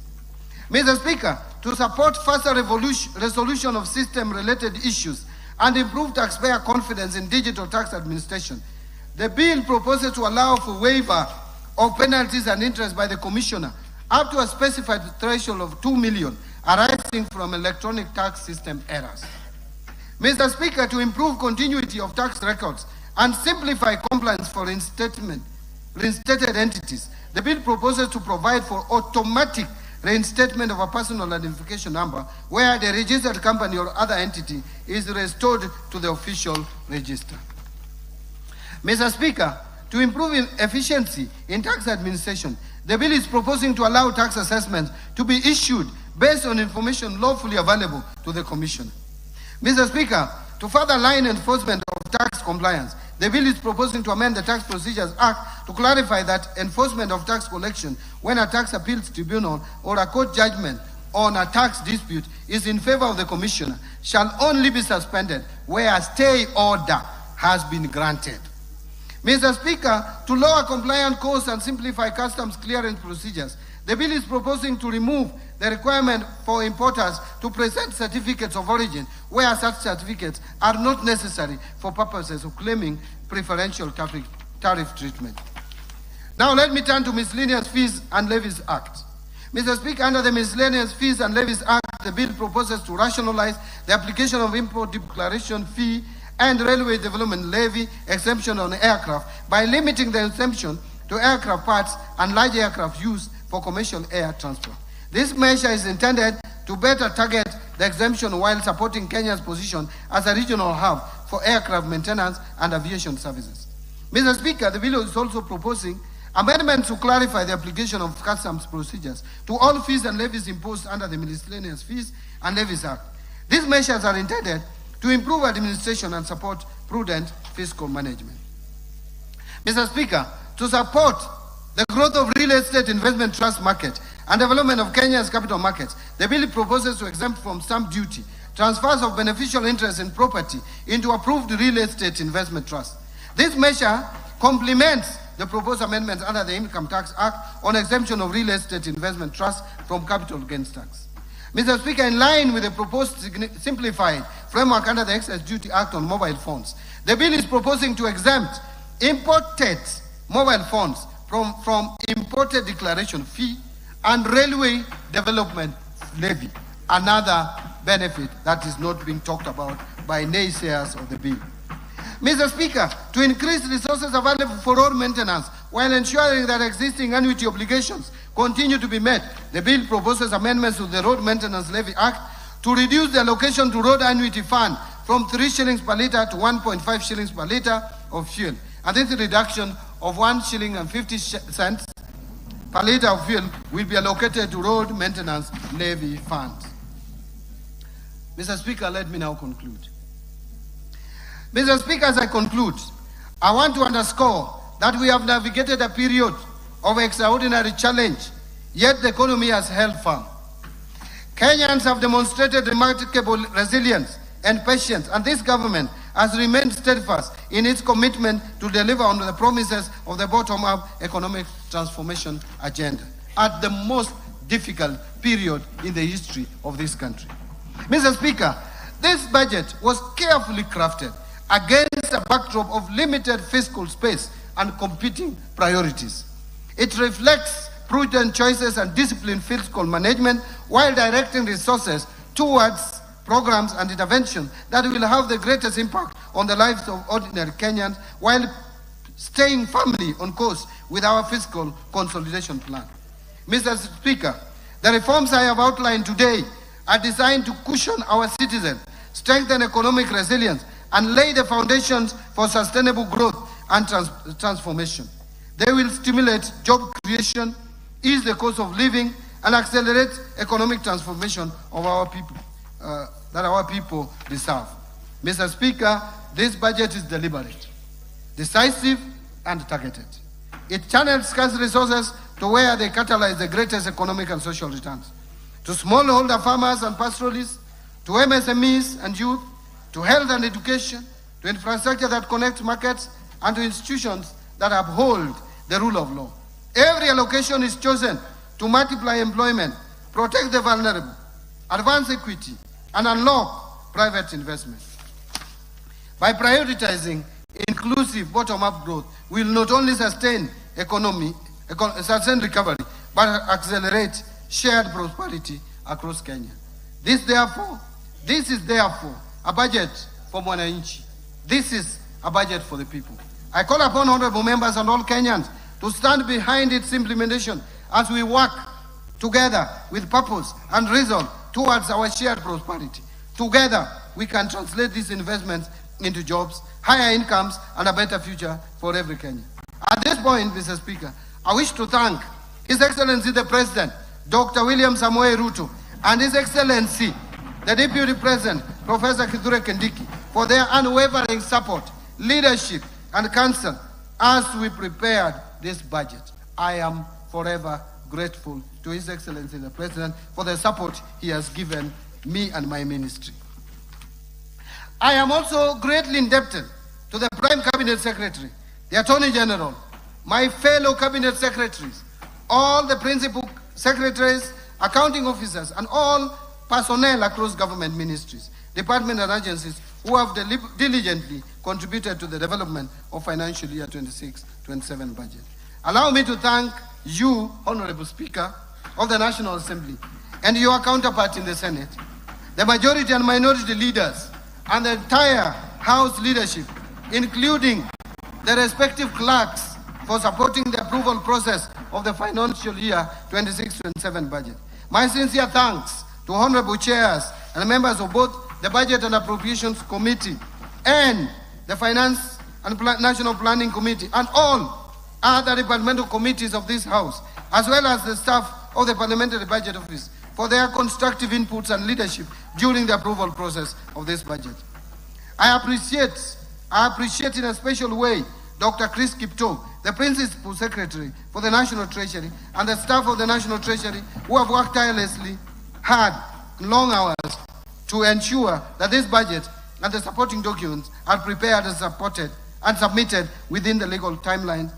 I also wish to appreciate my two other Principal Secretaries at the National Treasury, namely Dr. Boniface Barasa Makoha, the Principal Secretary for State Department for Economic Planning, and Mr. Cyril Wagunda Odede, the Principal Secretary for State Department of Public Investment and Assets Management, and their respective staff for the support during the preparation and finalization of the budget for financial year 26-27.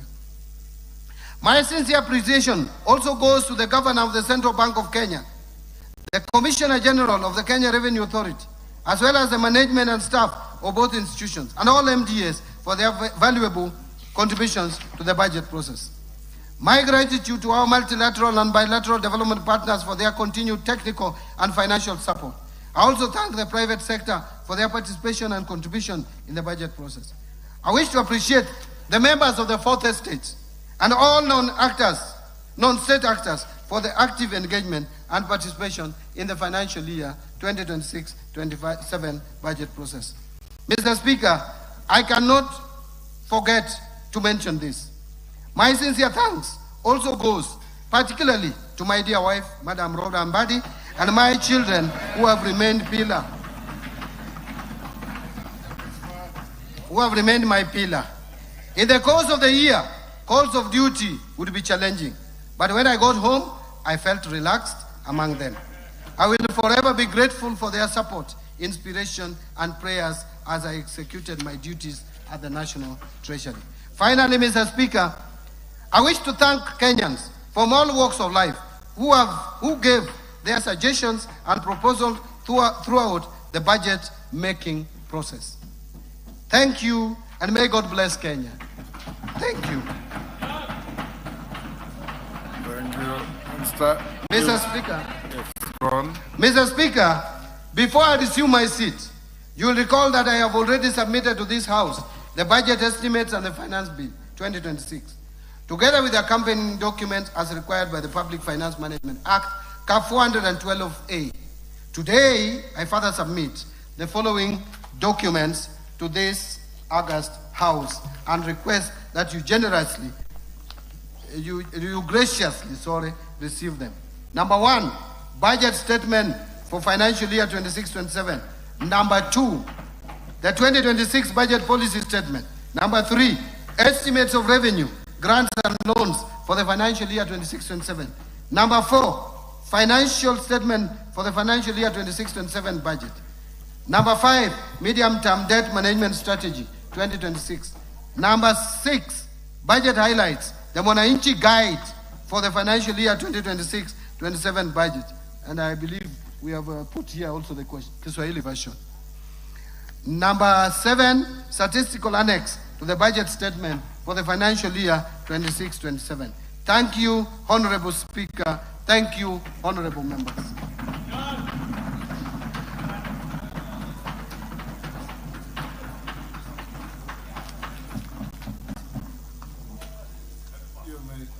You may take your seat, Minister.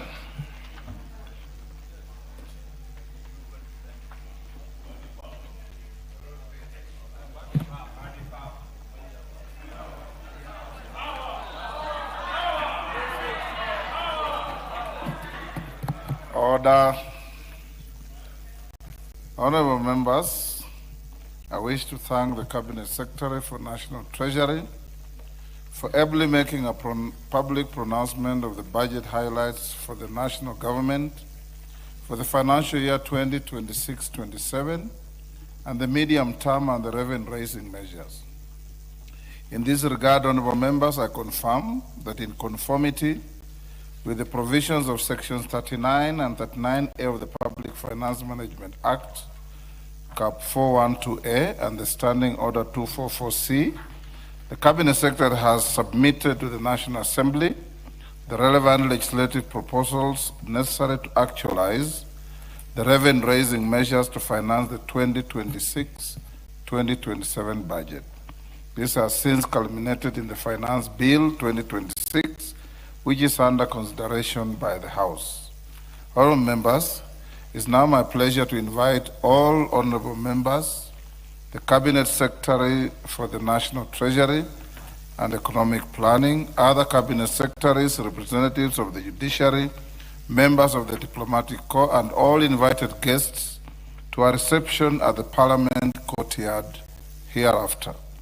Honorable members, the time now being 6:13, the House now stands adjourned until Tuesday, 16th June 2026 at 2:30 p.m. I thank you.